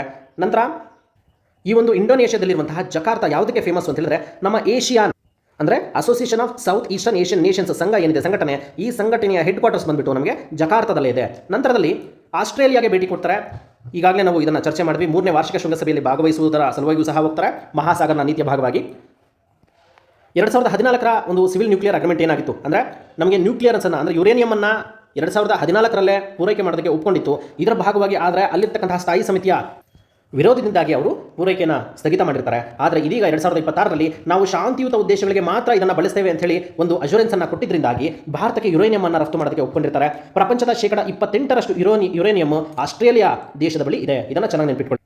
ನಂತರದಲ್ಲಿ ಕ್ವಾಡ್ ಅನ್ನತಕ್ಕಂಥ ಒಂದು ಸಂಘಟನೆ ಇದೆ. ಈ ಕ್ವಾಡ್ನಲ್ಲಿ ನಮ್ಮ ಭಾರತ ಅದೇ ರೀತಿಯಾಗಿ ಆಸ್ಟ್ರೇಲಿಯಾ ಎರಡೂ ರಾಷ್ಟ್ರಗಳು ಇದ್ದಾವೆ. ಈ ಕ್ವಾಡ್ ಅಂತಕ್ಕಂಥದ್ದು ಏನು ಅಂತ ಹೇಳಿದ್ರೆ ಇಂಡೋ ಪೆಸಿಫಿಕ್ಗೆ ಸಂಬಂಧಪಟ್ಟಂತೆ ಒಂದು ರಾಜತಾಂತ್ರಿಕ ಗುಂಪಾಗಿರುತ್ತೆ. ಕ್ವಾಡ್ರಿಲ್ಯಾಟ್ರಲ್ ಸೆಕ್ಯೂರಿಟಿ ಡೈಲಾಗ್ ಅಂತಕ್ಕಂಥದ್ದು ಇದರ ವಿಸ್ತೃತ ರೂಪ ಆಗಿರುತ್ತೆ. ಸೊ ಈ ಒಂದು ಕ್ವಾಡ್ ಸಂಘಟನೆಯ ಸದಸ್ಯ ರಾಷ್ಟ್ರಗಳು ಯಾವ್ಯಾವು ಅಂತ ಹೇಳಿದ್ರೆ America, Australia, India and next Japan ಆಗಿರುತ್ತೆ. ಈ 4 ರಾಷ್ಟ್ರಗಳು ಕ್ವಾಡ್ ಸಂಘಟನೆಯ ಸದಸ್ಯ ರಾಷ್ಟ್ರಗಳಾಗಿರ್ತವೆ. ಇಂಡೋ ಪೆಸಿಫಿಕ್ ಒಂದು ಮಹಾಸಾಗರಗಳ ಒಂದು ತೀರ ಪ್ರದೇಶಗಳ ರಾಜತಾಂತ್ರಿಕ ಗುಂಪು ಅಂತೇಳಿ ಇದನ್ನು ಗುರುತಿಸಲಾಗಿರುತ್ತೆ. ನಂತರ ECTA ಆಸ್ಟ್ರೇಲಿಯಾ ಭೇಟಿ ವೇಳೆ economic cooperation and trade agreement ಸಹ ಆಗುತ್ತೆ. ಅಂದರೆ ಆರ್ಥಿಕವಾಗಿ ಸಹಕಾರವನ್ನು ಕೊಡೋ ನಿಟ್ಟಿನಲ್ಲಿ, ಅದೇ ರೀತಿಯಾಗಿ ವ್ಯಾಪಾರದಲ್ಲಿ ಸಹ ಸಹಕಾರವನ್ನು ಕೊಡೋ ನಿಟ್ಟಿನಲ್ಲಿ ಒಂದು ಒಪ್ಪಂದ ಆಗಿದೆ. ಇದರಲ್ಲಿ ಸಹ ಒಂದು ಫ್ರೀ ಟ್ರೇಡ್ ಪಾಲಿಸಿ ಸಹ ಇನ್ಕ್ಲೂಡ್ ಆಗಿದೆ. ಅಂದರೆ ಮುಕ್ತ ವ್ಯಾಪಾರ ಒಪ್ಪಂದ, ಅಂದರೆ ಯಾವುದೇ ಸುಂಕವನ್ನು ಪಾವತಿಸದೆ ರಫ್ತನ್ನು ಮಾಡಬಹುದಾಗಿರುತ್ತೆ ಈ ಒಂದು ನಿಯಮದ ಪ್ರಕಾರ. ಸೊ ಇಲ್ಲಿ ಇನ್ನೊಂದು ನಮಗೆ ಪರೀಕ್ಷೆಗೆ ಬೇಕಾಗಿರ್ತಕ್ಕಂಥ ಒಂದು ಪ್ರಮುಖ ಒಂದು ಘಟನೆ ಇದೆ. ಏನು ಅಂತ ಹೇಳಿದ್ರೆ ಸಿಡ್ನಿಯಲ್ಲಿರುವಂತಹ ಹ್ಯಾರಿಸ್ ಪಾರ್ಕ್ಗೆ ಲಿಟಲ್ ಇಂಡಿಯಾ ಅಂತೇಳಿ ಮರುನಾಮಕರಣ ಮಾಡಲಾಗಿದೆ. ಚೆನ್ನಾಗಿ ನೆನಪಿಟ್ಕೊಳ್ಳಿ. ಆಸ್ಟ್ರೇಲಿಯಾದ ರಾಜಧಾನಿಯಾಗಿರುವಂತಹ ಸಿಡ್ನಿಯಲ್ಲಿ ಹ್ಯಾರಿಸ್ ಪಾರ್ಕ್ ಅನ್ನತಕ್ಕಂತಹ ಒಂದು ಸ್ಥಳ ಇದೆ. ಈ ಒಂದು ಹ್ಯಾರಿಸ್ ಪಾರ್ಕ್ಗೆ ಲಿಟಲ್ ಇಂಡಿಯಾ ಅಂತ ಹೇಳಿ ಮರುನಾಮಕರಣ ಇದೇ ಸಂದರ್ಭದಲ್ಲಿ ಮಾಡಿದ್ದಾರೆ. ಅಂಡ್ ಈ ಒಂದು ಭೇಟಿಯ ಸಂದರ್ಭದಲ್ಲಿ ಚೋಳ ರಾಜವಂಶಕ್ಕೆ ಸಂಬಂಧಿಸಿದಂತಹ ಹಲವಾರು ವಿಗ್ರಹಗಳನ್ನು, ಕಲಾಕೃತಿಗಳನ್ನು ಭಾರತಕ್ಕೆ ಮರು ಹಸ್ತಾಂತರ ಮಾಡುವುದಕ್ಕೆ ಒಪ್ಕೊಂಡಿರ್ತಾರೆ. ನಂತರ ಆಸಿಂಡೆಕ್ಸ್ ಅಂತೇಳಿ ಒಂದು ಯೋಜನೆ ಇದೆ. ಇದರ ಪ್ರಕಾರ ಇದು ಏನು ಅಂತ ಹೇಳಿದ್ರೆ ಜಂಟಿ ನೌಕಾ ಸಮರಾಭ್ಯಾಸ ಆಗಿರುತ್ತೆ. ಆಸ್ಟ್ರೇಲಿಯಾ ಅದೇ ರೀತಿಯಾಗಿ ಇಂಡಿಯಾ ಅಂದರೆ ಆಸ್ಟ್ರೇಲಿಯಾ ಭಾರತ ಜಂಟಿಯಾಗಿ ಸಮರಾಭ್ಯಾಸವನ್ನು ನಡೆಸತಕ್ಕಂತಹ ಒಂದು ಯೋಜನೆ ಇದಾಗಿತ್ತು. 2015ರಲ್ಲಿ ಪ್ರಾರಂಭ ಆಗಿರ್ತಕ್ಕಂಥ ಯೋಜನೆ ಇದಾಗಿದ್ದು 2015ರಲ್ಲಿ ಮೊದಲ ಬಾರಿಗೆ ವಿಶಾಖಪಟ್ಟಣಮಲ್ಲಿ ಇವರು ಜಂಟಿ ಸಮರಾಭ್ಯಾಸವನ್ನು ಮಾಡಿರ್ತಾರೆ. ಇದು 2 ವರ್ಷಗಳಿಗೆ ಒಮ್ಮೆ ನಡೀತಕ್ಕಂಥದ್ದು. ನಂತರದಲ್ಲಿ ಇದು ಎಕ್ಸಾಮ್ಗೆ ಕೇಳ್ತಕ್ಕಂತಹ ಚಾನ್ಸಸ್ ತುಂಬಾ ಇರುತ್ತೆ. ಯಾವುದೆಲ್ಲ ನಾವು ಡಿಸ್ಕಸ್ ಮಾಡ್ತಿದ್ವಿ ಅದು ಹೈ ಪ್ರಿಯಾರಿಟಿ ಲೆವೆಲ್ ನೀವು ಗಮನಿಸಬೇಕಾಗುತ್ತೆ ಆ್ಯಂಡ್ ರಿವಿಷನ್ ಸಹ ಮಾಡಬೇಕಾಗುತ್ತೆ. ಇದೇ ಭೇಟಿಯ ಸಂದರ್ಭದಲ್ಲಿ ಕೋಕೋ ಸ್ಕಿಲಿಂಗ್ ಅಂತಕ್ಕಂತಹ ಒಂದು ದ್ವೀಪದಲ್ಲಿ ಭಾರತದ ತಾತ್ಕಾಲಿಕ ಬಾಹ್ಯಾಕಾಶ ಟ್ರ್ಯಾಕಿಂಗ್ ಟರ್ಮಿನಲ್ ಅನ್ನು ನಿರ್ಮಾಣ ಮಾಡೋದಕ್ಕೆ ಉಭಯ ರಾಷ್ಟ್ರಗಳು ಒಪ್ಪಿಗೆ ನೀಡಿದೆ. ಪ್ರಮುಖವಾಗಿ ಆಸ್ಟ್ರೇಲಿಯಾ ಈ ವಿಚಾರವಾಗಿ ಒಪ್ಪಿಗೆ ಕೊಟ್ಟಿದೆ. ಬಿಕಾಸ್ ಯಾಕೆ ಅಂತ ಹೇಳಿದ್ರೆ ಗಗನಯಾನ ಮಾನವ ಬಾಹ್ಯಾಕಾಶ ಯೋಜನೆಗೆ ಬೆಂಬಲ ನೀಡತಕ್ಕಂಥದ್ದು ಒಂದು ಪ್ರಮುಖ ಇದರ ಉದ್ದೇಶ ಆಗಿರುತ್ತೆ. ಆ್ಯಂಡ್ ಇದರಿಂದಾಗಿ ಮೇಜರ್ ಒಂದು ಪಾಯಿಂಟ್ ಏನು ಅಂತ ಹೇಳಿದ್ರೆ ಇಲ್ಲಿ ಕೋಕೋಸ್ ಅಂತಕ್ಕಂಥ ಒಂದು ದ್ವೀಪ ಏನಿದೆ ಇದು ಹಿಂದೂ ಮಹಾಸಾಗರದಲ್ಲಿ ಇರೋದ್ರಿಂದ ಭಾರತದ ಮತ್ತು ಆಸ್ಟ್ರೇಲಿಯಾದ ಭೂ ನಿಲ್ದಾಣಗಳ ನಡುವೆ ಒಂದು ಟ್ರ್ಯಾಕಿಂಗ್ ಗ್ಯಾಪ್ ಏನಿದೆ ಅದನ್ನು ಇದು ಫಿಲ್ ಮಾಡುತ್ತೆ. ಸೊ ಹಾಗಾಗಿ ಇದು ಪ್ರಾಮುಖ್ಯತೆಯನ್ನು ಪಡ್ಕೊಂಡಿದೆ. ಇತ್ತೀಚೆಗೆ ಯಾವ ರಾಷ್ಟ್ರದಲ್ಲಿ ಭಾರತದ ತಾತ್ಕಾಲಿಕ ಬಾಹ್ಯಾಕಾಶ ಟ್ರ್ಯಾಕಿಂಗ್ ಟರ್ಮಿನಲ್ ಅನ್ನು ನಿರ್ಮಾಣ ಮಾಡೋದಕ್ಕೆ ಒಪ್ಪಿಗೆಯನ್ನು ಸೂಚಿಸಲಾಗಿದೆ ಅಂತೇಳಿ ಪ್ರಶ್ನೆ ಬರುವಂಥ ಸಾಧ್ಯತೆಗಳು ತುಂಬಾ ಇರುತ್ತೆ. ಅದಕ್ಕೆ ಉತ್ತರ ಕೋಕೋ ಸ್ಕಿಲಿಂಗ್ ದ್ವೀಪ. ಇದು ಆಸ್ಟ್ರೇಲಿಯಾಗೆ ಸೇರಿರ್ತಕ್ಕಂಥ ಒಂದು ದ್ವೀಪ ಆಗಿರುತ್ತೆ. ನಂತರ ಮಹಾಸಾಗರನ ನೀತಿಯ ಭಾಗವಾಗಿ ನ್ಯೂಜಿಲೆಂಡ್ ದೇಶಕ್ಕೆ ಭಾರತದ ಪ್ರಧಾನಮಂತ್ರಿಯವರು ಭೇಟಿಯನ್ನು ಕೊಡ್ತಾರೆ. ಈ ನ್ಯೂಜಿಲೆಂಡ್ನಲ್ಲಿ ಒಂದು ಪ್ರಮುಖವಾಗಿರ್ತಕ್ಕಂತಹ ಪರೀಕ್ಷಾಧಾರಿತವಾಗಿ ನಾವು ಏನೆಲ್ಲ ಓದ್ಕೋಬೇಕು ಅಂತ ಹೇಳಿದ್ರೆ ನ್ಯೂಜಿಲೆಂಡ್ಗೆ ಸಂಬಂಧಪಟ್ಟಂತೆ 1986ರಲ್ಲಿ ರಾಜೀವ್ ಗಾಂಧಿಯವರು ಭೇಟಿಯನ್ನು ಕೊಟ್ಟಿರ್ತಾರೆ ನ್ಯೂಜಿಲೆಂಡ್ ರಾಷ್ಟ್ರಕ್ಕೆ. ಇದಾದ ನಂತರ 40 ವರ್ಷಗಳ ನಂತರ ಪ್ರಧಾನಮಂತ್ರಿ ನರೇಂದ್ರ ಮೋದಿ ಅವರು ಈ ಒಂದು ರಾಷ್ಟ್ರಕ್ಕೆ ಭೇಟಿ ಕೊಟ್ಟಿರ್ತಕ್ಕಂಥದ್ದು. ಆದರೆ 2024ರಲ್ಲಿ ನಮ್ಮ ರಾಷ್ಟ್ರಪತಿಗಳು ಭೇಟಿಯನ್ನು ಕೊಟ್ಟಿರ್ತಾರೆ. ಆದರೆ ಇಲ್ಲಿ ಒಬ್ಬ ಭಾರತದ ಪ್ರಧಾನಮಂತ್ರಿಯವರು ಭೇಟಿ ಕೊಟ್ಟಿರ್ತಕ್ಕಂಥದ್ದು ಫಸ್ಟ್ 1986ರಲ್ಲಿ ರಾಜೀವ್ ಗಾಂಧಿ ಅವರು ಭೇಟಿಯನ್ನು ಕೊಟ್ಟಿರ್ತಾರೆ. ನಂತರದಲ್ಲಿ 40 ವರ್ಷಗಳ ಆದಮೇಲೆ 2026ರಲ್ಲಿ ನರೇಂದ್ರ ಮೋದಿ ಅವರು ಭೇಟಿಯನ್ನು ಕೊಡ್ತಾರೆ. 2016ರಲ್ಲಿ ನ್ಯೂಜಿಲೆಂಡ್ ಪ್ರಧಾನಿ ಭಾರತಕ್ಕೆ ಬರ್ತಾರೆ. ಬಟ್ ಅವ್ರು ಯಾವಾಗ ಬಂದಿದ್ರು, ಯಾವಾಗ ಹೋಗಿದ್ರು, ಈ ರೀತಿಯಾದಂತಹ ಪ್ರಶ್ನೆಗಳು ಖಂಡಿತವಾಗಿಯೂ ಕೇಳೋದಿಲ್ಲ. ಆದರೆ ಒಂದು ಗ್ಯಾಪ್ ಇದೆಯಲ್ಲ 40 ವರ್ಷಗಳ ನಂತರ ಅಂತ ಹೇಳಿ, ಸೊ ಈ ಒಂದು ಪ್ರಶ್ನೆ ಕೇಳ್ತಕ್ಕಂಥ ಚಾನ್ಸಸ್ ತುಂಬ ಇರುತ್ತೆ. 40 ವರ್ಷಗಳ ನಂತರ ಯಾವ ದೇಶಕ್ಕೆ ಭಾರತದ ಪ್ರಧಾನಮಂತ್ರಿಯವರು ಹೋಗಿ ಯಾವುದೋ ಒಂದು ಒಪ್ಪಂದ ಮಾಡ್ಕೋತಾರೆ.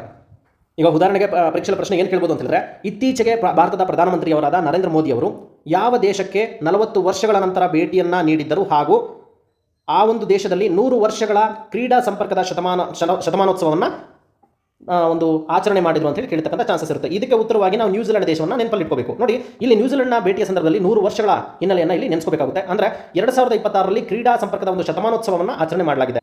ನಂತರ ಗುಜರಾತ್ನಲ್ಲಿರುವ ಅಂದರೆ ನಮ್ಮ ಭಾರತದ ಗುಜರಾತ್ನಲ್ಲಿರುವ ಒಂದು ನ್ಯಾಷನಲ್ ಮ್ಯಾರಿಟೈಮ್ ಹೆರಿಟೇಜ್ ಕಾಂಪ್ಲೆಕ್ಸನ್ನು ನ್ಯೂಜಿಲೆಂಡ್ನ ಮ್ಯಾರಿಟೈಮ್ ಹೆರಿಟೇಜ್ ಇಲಾಖೆಯ ವತಿಯಿಂದ ಸಹಕಾರದೊಂದಿಗೆ ಇದನ್ನು ಅಭಿವೃದ್ಧಿಪಡಿಸಲಾಗುವುದು ಅಂತ ಹೇಳಿ ಒಂದು ಘೋಷಣೆ ಆಗಿದೆ. ನಂತರದಲ್ಲಿ ವೆರಿ ಇಂಪಾರ್ಟೆಂಟ್ ಏನು ಅಂತ ಹೇಳಿದ್ರೆ ಇದಕ್ಕೆ ಸಂಬಂಧಪಟ್ಟಂತೆ ನ್ಯೂಜಿಲೆಂಡ್ಗೆ ಕಿವಿ ಫ್ರೂಟ್, ಇದು ಚೆನ್ನಾಗಿ ನೆನಪಲ್ಲಿ ಇಟ್ಕೊಳ್ಳಿ. ಬಿಕಾಸ್ ಕಿವಿ ಫ್ರೂಟ್ ಅನ್ನತಕ್ಕಂಥದ್ದು ಅತಿ ಹೆಚ್ಚಿನದಾಗಿ ಉತ್ಪಾದನೆ ಆಗುವಂತಹ ರಾಷ್ಟ್ರ ಅಂತ ಹೇಳಿದ್ರೆ ನ್ಯೂಜಿಲೆಂಡ್ ಆಗಿರುತ್ತೆ. ಇದಕ್ಕೆ ಸಂಬಂಧಪಟ್ಟಂತೆ ಒಂದು ಘೋಷಣೆ ಆಗಿದೆ, ಒಂದು ಒಪ್ಪಂದ ಆಗಿದೆ. ಅದೇನು ಅಂತ ಹೇಳಿದ್ರೆ ಭಾರತದಲ್ಲಿ 2 ಕಿವಿ ಫ್ರೂಟ್ನ ಎಕ್ಸಲೆನ್ಸ್ ಸೆಂಟರನ್ನು ಪ್ರಾರಂಭ ಮಾಡೋದಕ್ಕೆ ಒಪ್ಪಂದ ಆಗಿದೆ. ಸೆಂಟರ್ ಆಫ್ ಎಕ್ಸಲೆನ್ಸ್ ಅಂತೇಳಿ ಆಗಿದೆ. ಅದು ಪ್ರಮುಖವಾಗಿ ಒಂದು ನಾಗಾಲ್ಯಾಂಡ್ನಲ್ಲಿ, ಎರಡನೇದಾಗಿ ಉತ್ತರಾಖಂಡ ರಾಜ್ಯದಲ್ಲಿ ಆಗಿದೆ. ನಾಗಾಲ್ಯಾಂಡ್ನಲ್ಲಿ ಫೇಕ್ ಅಂತಕ್ಕಂಥ ಒಂದು ಜಿಲ್ಲೆಯಲ್ಲಿ ಈ kiwi fruit centre of excellence ಅನ್ನು ಪ್ರಾರಂಭ ಮಾಡೋದಕ್ಕೆ ಒಪ್ಪಂದ ಆಗಿದೆ. ಆದರೆ ಉತ್ತರಾಖಂಡ ರಾಜ್ಯದಲ್ಲಿ ಇನ್ನೂ ಸಹ ಸ್ಥಳವನ್ನು ನಿಗದಿ ಮಾಡಿರೋದಿಲ್ಲ. ಇದಿಷ್ಟು ಮಹಾಸಾಗರನ ನೀತಿಯ ಭಾಗವಾಗಿ ಭಾರತದ ಪ್ರಧಾನಿಯಾಗಿರುವಂತಹ ನರೇಂದ್ರ ಮೋದಿಯವರು ಈ ಮೂರೂ ರಾಷ್ಟ್ರಗಳಿಗೆ ಅಂದರೆ ಮೊದಲನೇದಾಗಿ ಇಂಡೋನೇಷ್ಯಾ, ಎರಡನೆಯದಾಗಿ ಆಸ್ಟ್ರೇಲಿಯಾ, ಮೂರನೇದಾಗಿ ನ್ಯೂಜಿಲೆಂಡ್ ದೇಶಕ್ಕೆ ಭೇಟಿ ಕೊಟ್ಟಂತಹ ಸಂದರ್ಭದಲ್ಲಿ ಆಗಿರುವಂತಹ ಒಪ್ಪಂದಗಳು, ಘೋಷಣೆಗಳು, ನೀತಿಗಳು ಇಷ್ಟು ಮಾಹಿತಿಯು ಪರೀಕ್ಷೆಗಳಿಗೆ ತುಂಬ ಉಪಯುಕ್ತ ಇರುತ್ತೆ, ತುಂಬ ಇಂಪಾರ್ಟೆಂಟ್ ಇರುತ್ತೆ. ದಯವಿಟ್ಟು ಯಾರೂ ಸಹ ಇದನ್ನು ನೆಗ್ಲೆಕ್ಟ್ ಮಾಡಬೇಡಿ. ಬಿಕಾಸ್ ನಾವು ಇಷ್ಟೆಲ್ಲ ಏನು ಓದ್ತಿದ್ವಿ, ಜಸ್ಟ್ ಕರೆಂಟ್ ಅಫೇರ್ಸನ್ನು ಮಾತ್ರ ಓದ್ತಿಲ್ಲ ನಾವು, ಚೆನ್ನಾಗಿ ನೆನಪಿಟ್ಕೊಳ್ಳಿ. ಇದರ ಜೊತೆಗೆ ನಾವು ಸ್ಟ್ಯಾಟಿಕ್ ಪೋರ್ಷನನ್ನು ಮೆಜಾರಿಟಿಯಾಗಿ ಕವರ್ ಮಾಡ್ತಾ ಬರ್ತಾ ಇದ್ದೀವಿ. ಎಕ್ಸಾಮ್ ಪ್ರಿಪರೇಷನ್ ಮಾಡಬೇಕಾಗಿರೋದು ಸಹ ಇದೇ ರೀತಿಯಾಗಿ ಮಾಡಬೇಕಾಗಿರುತ್ತೆ. ನಾವು ಜಸ್ಟ್ ಕರೆಂಟ್ ಅಫೇರ್ಸ್ ಅಂದ ತಕ್ಷಣ ಆಸ್ಟ್ರೇಲಿಯಾಗೆ ಹೋಗಿದ್ರು, ಆಸ್ಟ್ರೇಲಿಯಾದಲ್ಲಿ ಏನೋ ಒಂದು ಒಪ್ಪಂದ ಮಾಡ್ಕೊಂಡ್ಬಂದ್ರು ಅಲ್ಲ, ಅಥವಾ ಇನ್ಯಾರೋ ಉಪವಾಸ ಮಾಡ್ತಾ ಇದ್ದಾರೆ ಅಂದರೆ ಓಕೆ ಉಪವಾಸ ಮಾಡಿದ್ರು ಅಥವಾ ಅವ್ರದ್ದೇನೋ ಅವಘಡ ಸಂಭವಿಸಿತು, ಅದಲ್ಲ. ಉಪವಾಸದ ಹಿನ್ನೆಲೆ ಏನು, ಅದಕ್ಕೆ ಸಂಬಂಧಪಟ್ಟಂತೆ ಇತಿಹಾಸ ಏನು ಹೇಳುತ್ತೆ, ರಾಜಶಾಸ್ತ್ರ ಏನು ಹೇಳುತ್ತೆ, ಅಥವಾ ಅರ್ಥಶಾಸ್ತ್ರ ಏನು ಹೇಳುತ್ತೆ. ಸೊ ಈ ರೀತಿಯಾಗಿ ನಾವು ಪ್ರತಿಯೊಂದು ವಿಷಯಾಧಾರಿತವಾಗಿ ಲಿಂಕನ್ನು ಮಾಡಿ ಓದಿದ್ದೆ ಆದರೆ ಡೆಫಿನೆಟ್ಲಿ ಯಾವುದೇ ಎಕ್ಸಾಮ್ ಆಗಿದ್ರು ನಾವು ಜನರಲ್ ಮೆರಿಟಲ್ಲಿ ಕ್ರ್ಯಾಕ್ ಮಾಡ್ತೀವಿ. ನಂತರದ ಸುದ್ದಿ, ಸಂಬಂಧ ವಿಸ್ತರಣೆ ಹೊಸ ಅವಕಾಶಕ್ಕೆ ಬಾಗಿಲು ತೆರೆದ ಪ್ರಧಾನಿ ನರೇಂದ್ರ ಮೋದಿ. ನೋಡಿ, ಮಹಾಸಾಗರ ನೀತಿಯ ಭಾಗವಾಗಿ ಇಲ್ಲಿ ಒಂದು ಮಾತಾಡ್ತಾ ಇದ್ದಾರೆ, ಒಂದು ಅಂಕಣವನ್ನು ಕೊಟ್ಟಿದ್ದಾರೆ. ಸೊ ಆಸ್ಟ್ರೇಲಿಯಾ, ಇಂಡೋನೇಷ್ಯಾ, ಅದೇ ರೀತಿಯಾಗಿ ನ್ಯೂಜಿಲೆಂಡ್ ದೇಶಗಳಿಗೆ ಭೇಟಿ ಕೊಟ್ಟಾಗ ಏನೆಲ್ಲ ಒಪ್ಪಂದಗಳಾದವು, ನಾವೀಗ ಏನೆಲ್ಲ ಚರ್ಚೆ ಮಾಡಿದ್ವಿ, ಅವೆಲ್ಲವನ್ನೂ ಸಹ ಇಲ್ಲಿ ನಮೂದು ಮಾಡಿದ್ದಾರೆ. ನೋಡಿ, ಉದಾಹರಣೆಗೆ ನಿಮ್ಗೆ ಹೇಳೋದಾದ್ರೆ ಬ್ರಹ್ಮೋಸ್ ಮತ್ತು ಅಸ್ತ್ರ ಅಂತಕ್ಕಂಥ ಕ್ಷಿಪಣಿಗಳನ್ನು ಇಂಡೋನೇಷ್ಯಾ ರಾಷ್ಟ್ರಕ್ಕೆ ನಾವು ರಫ್ತು ಮಾಡೋದಕ್ಕೆ ಒಪ್ಪಂದ ಆಗಿದೆ, ಅದು ಕೊಟ್ಟಿದ್ದಾರೆ. ನಂತರ ಇಲ್ಲಿ ಪ್ರಧಾನಮಂತ್ರಿಯವರಿಗೆ ಆ ದೇಶದ ಅತ್ಯುನ್ನತ ನಾಗರಿಕ ಗೌರವವನ್ನು ಸಹ ನೀಡಲಾಗಿದೆ. ನಾವು ಇಲ್ಲಿ ಬಿತಾಂಗ ಆದಿಪೂರ್ಣವನ್ನು ಸಹ ಇಲ್ಲಿ ನೆನೆಸ್ಕೋಬಹುದು. ನಂತರ ಮಲಕ ಜಲಸಂಧಿ ಬಳಿ ಸಭಾಂಗಭದ್ರನ್ನು ಅಭಿವೃದ್ಧಿ ಮಾಡೋದಕ್ಕೆ ಒಂದು ಒಪ್ಪಂದ ಆಗಿದೆ, ಅದು ಕೊಟ್ಟಿದ್ದಾರೆ. ನಂತರ ಆಸ್ಟ್ರೇಲಿಯಾದಿಂದ ಯುರೇನಿಯಮನ್ನು ನಮಗೆ ರಫ್ತು ಮಾಡೋದಕ್ಕೆ ಒಪ್ಪಂದ ಆಗಿದೆ, ಅದು ಕೂಡ ಕೊಟ್ಟಿದ್ದಾರೆ. ಮತ್ತು ತಾತ್ಕಾಲಿಕ ಬಾಹ್ಯಾಕಾಶ ಟ್ರ್ಯಾಕಿಂಗ್ ಟರ್ಮಿನಲ್ನ ಪ್ರಾರಂಭ ಮಾಡೋದಕ್ಕೆ ಆಸ್ಟ್ರೇಲಿಯಾಗೆ ಸಂಬಂಧಪಟ್ಟಂತೆ ಒಂದು ಯೋಜನೆ ಕೊಟ್ಟಿದ್ದಾರೆ, ಅದು ಇದೆ. 40 ವರ್ಷಗಳ ನಂತರ ನ್ಯೂಜಿಲೆಂಡ್ ದೇಶಕ್ಕೆ ಭಾರತದ ಪ್ರಧಾನಮಂತ್ರಿಯವರು ಭೇಟಿಯನ್ನು ಕೊಟ್ಟಿದ್ದಾರೆ, ಅದು ಕೊಟ್ಟಿದ್ದಾರೆ. ನಂತರ ಪ್ರಧಾನಿಯವರ ಈ ಪ್ರವಾಸವು ಇಂಡೋ ಪೆಸಿಫಿಕ್ ವಲಯದ ಪ್ರಮುಖ ದೇಶಗಳು ತಮ್ಮ ಸಂಬಂಧಗಳನ್ನು ವಿಸ್ತರಿಸಲು ಮತ್ತು ಬಲಪಡಿಸಲು ಹಾಗೂ ಬದಲಾಗುತ್ತಿರುವ ಪ್ರಾದೇಶಿಕ ಸನ್ನಿವೇಶದಲ್ಲಿ ಹೊಸ ಸಮೀಕರಣ ಕಂಡುಕೊಳ್ಳಲು ಪ್ರಯತ್ನಿಸುತ್ತಿವೆ ಎಂಬ ಸಂದೇಶ ರವಾನಿಸಿದೆ. ನೋಡಿ, ಈ ಸಾಲುಗಳನ್ನು ಯಾಕಾಗಿ ನಾನು ಓದ್ತಾ ಇದ್ದೀನಿ ಅಂತ ಹೇಳಿದ್ರೆ, ಯಾರೆಲ್ಲ KPSC ಅಥವಾ UPSC ಮುಖ್ಯ ಪರೀಕ್ಷೆಗಳಿಗೆ ನೀವು ಅಪಿಯರ್ ಆಗ್ತಾ ಇದ್ದೀರಾ, ಡೆಫಿನೆಟ್ಲಿ ಈ ಒಂದು ಸಾಲುಗಳನ್ನು ಈ ರೀತಿಯಾಗಿರ್ತಕ್ಕಂಥ ಸಾಲುಗಳನ್ನು ನೀವು ಬಳಸ್ಕೊಂಡಿದ್ದೆ ಆದರೆ ಬೇರೆಯವರಿಗೆ ಕಂಪೇರ್ ಮಾಡಿದಾಗ 1 ಅಥವಾ 2 ಅಂಕಗಳು ನಿಮಗೆ ಹೆಚ್ಚಿನದಾಗಿ ಬರತಕ್ಕಂಥ ಸಾಧ್ಯತೆಗಳು ತುಂಬಾ ಇರುತ್ತೆ.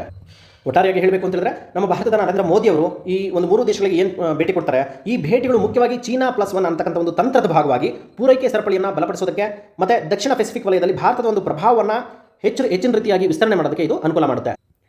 ನಂತರದ ಸುದ್ದಿಯನ್ನು ನೋಡೋದಾದ್ರೆ, ರಾಜ್ಯದ ಉತ್ಪನ್ನಗಳಿಗೆ ರಫ್ತಿಗಿಲ್ಲ ಸುಂಕ ಅಂತೇಳಿ ನೋಡಿ, ನಾವು ಮೊನ್ನೆ ಪತ್ರಿಕೆಯಲ್ಲಿ ಓದ್ವಿ, ಫ್ರೀ ಟ್ರೇಡ್ ಅಗ್ರಿಮೆಂಟ್ ಆಗಿರ್ತಕ್ಕಂಥದ್ದು ಭಾರತ ಹಾಗೂ ಇಂಗ್ಲೆಂಡ್ ನಡುವೆ, ಅದರ ಒಂದು ಭಾಗವಾಗಿ ಯಾವುದೇ ರೀತಿಯಾಗಿರ್ತಕ್ಕಂಥ ಒಂದು ಸುಂಕ ಇಲ್ಲ ಅಂತೇಳಿ ಒಂದು ಅಂಕಣವನ್ನು ಕೊಟ್ಟಿದ್ದಾರೆ ಸುದ್ದಿಯನ್ನು.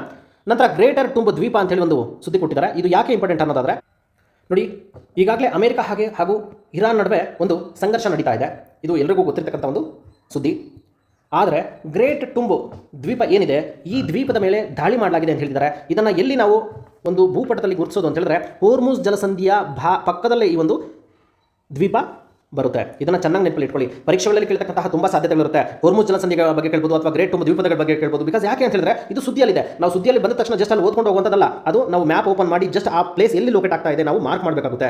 ಸೊ ಇಲ್ಲಿ ಬಂದಿದ್ದರಿಂದಾಗಿ ನೋಡಿ, ಇರಾನ್ ದೇಶ ನಮ್ಮ ಪಶ್ಚಿಮ ಏಷ್ಯಾ ರಾಷ್ಟ್ರಗಳಲ್ಲಿ ಬರ್ತಕ್ಕಂಥ ಪ್ರಮುಖ ದೇಶವಾಗಿದೆ. ಇದರ ಒಂದು ಗಡಿಯನ್ನು ಹಂಚಿಕೊಂಡಿರ್ತಕ್ಕಂಥ ರಾಷ್ಟ್ರಗಳು Pakistan, Afghanistan, Turkmenistan, Azerbaijan, Armenia, Turkey, ಅದೇ ರೀತಿಯಾಗಿ ಇರಾಕ್ ಆಗಿರುತ್ತೆ. ಇದನ್ನು ಸುಲಭವಾಗಿ ನೆನಪಲ್ಲಿ ಇಟ್ಕೊಳ್ಳೋದಕ್ಕೆ ITAATAP ನೋಡಿ, ಆರ್ಡರ್ ವೈಸ್ ಹೇಳೋದಾದ್ರೆ ನೋಡಿ, ಇರಾಕ್ ಇದೆ, ಟರ್ಕಿ ಇದೆ, ಆರ್ಮೇನಿಯಾ, ಅಜರ್ಬೈಜಾನ್, ತುರ್ಕ್ಮೆನಿಸ್ತಾನ, ಅಫ್ಘಾನಿಸ್ತಾನ, ಅದೇ ರೀತಿಯಾಗಿ ಪಾಕಿಸ್ತಾನ, ಅದೇ ರೀತಿಯಾಗಿ ಇರಾನ್ನ ದಕ್ಷಿಣ ಭಾಗದಲ್ಲಿ ಪರ್ಷಿಯನ್ ಗಲ್ಫ್ ಇದೆ, ಅದೇ ರೀತಿಯಾಗಿ ಗಲ್ಫ್ ಆಫ್ ಒಮನ್ ಇದೆ. ಈ ಎರಡೂ ಒಂದು ಕೊಲ್ಲಿಗಳನ್ನು ಒಂದು ಸಂಪರ್ಕ ಕಲ್ಪಿಸೋದಕ್ಕೆ ಹೋರ್ಮುಜ್ ಜಲಸಂಧಿ ಇದೆ. ಈ ಹೋರ್ಮುಜ್ ಜಲಸಂಧಿ ಈ ಭಾಗದಲ್ಲಿ ಬರುತ್ತೆ.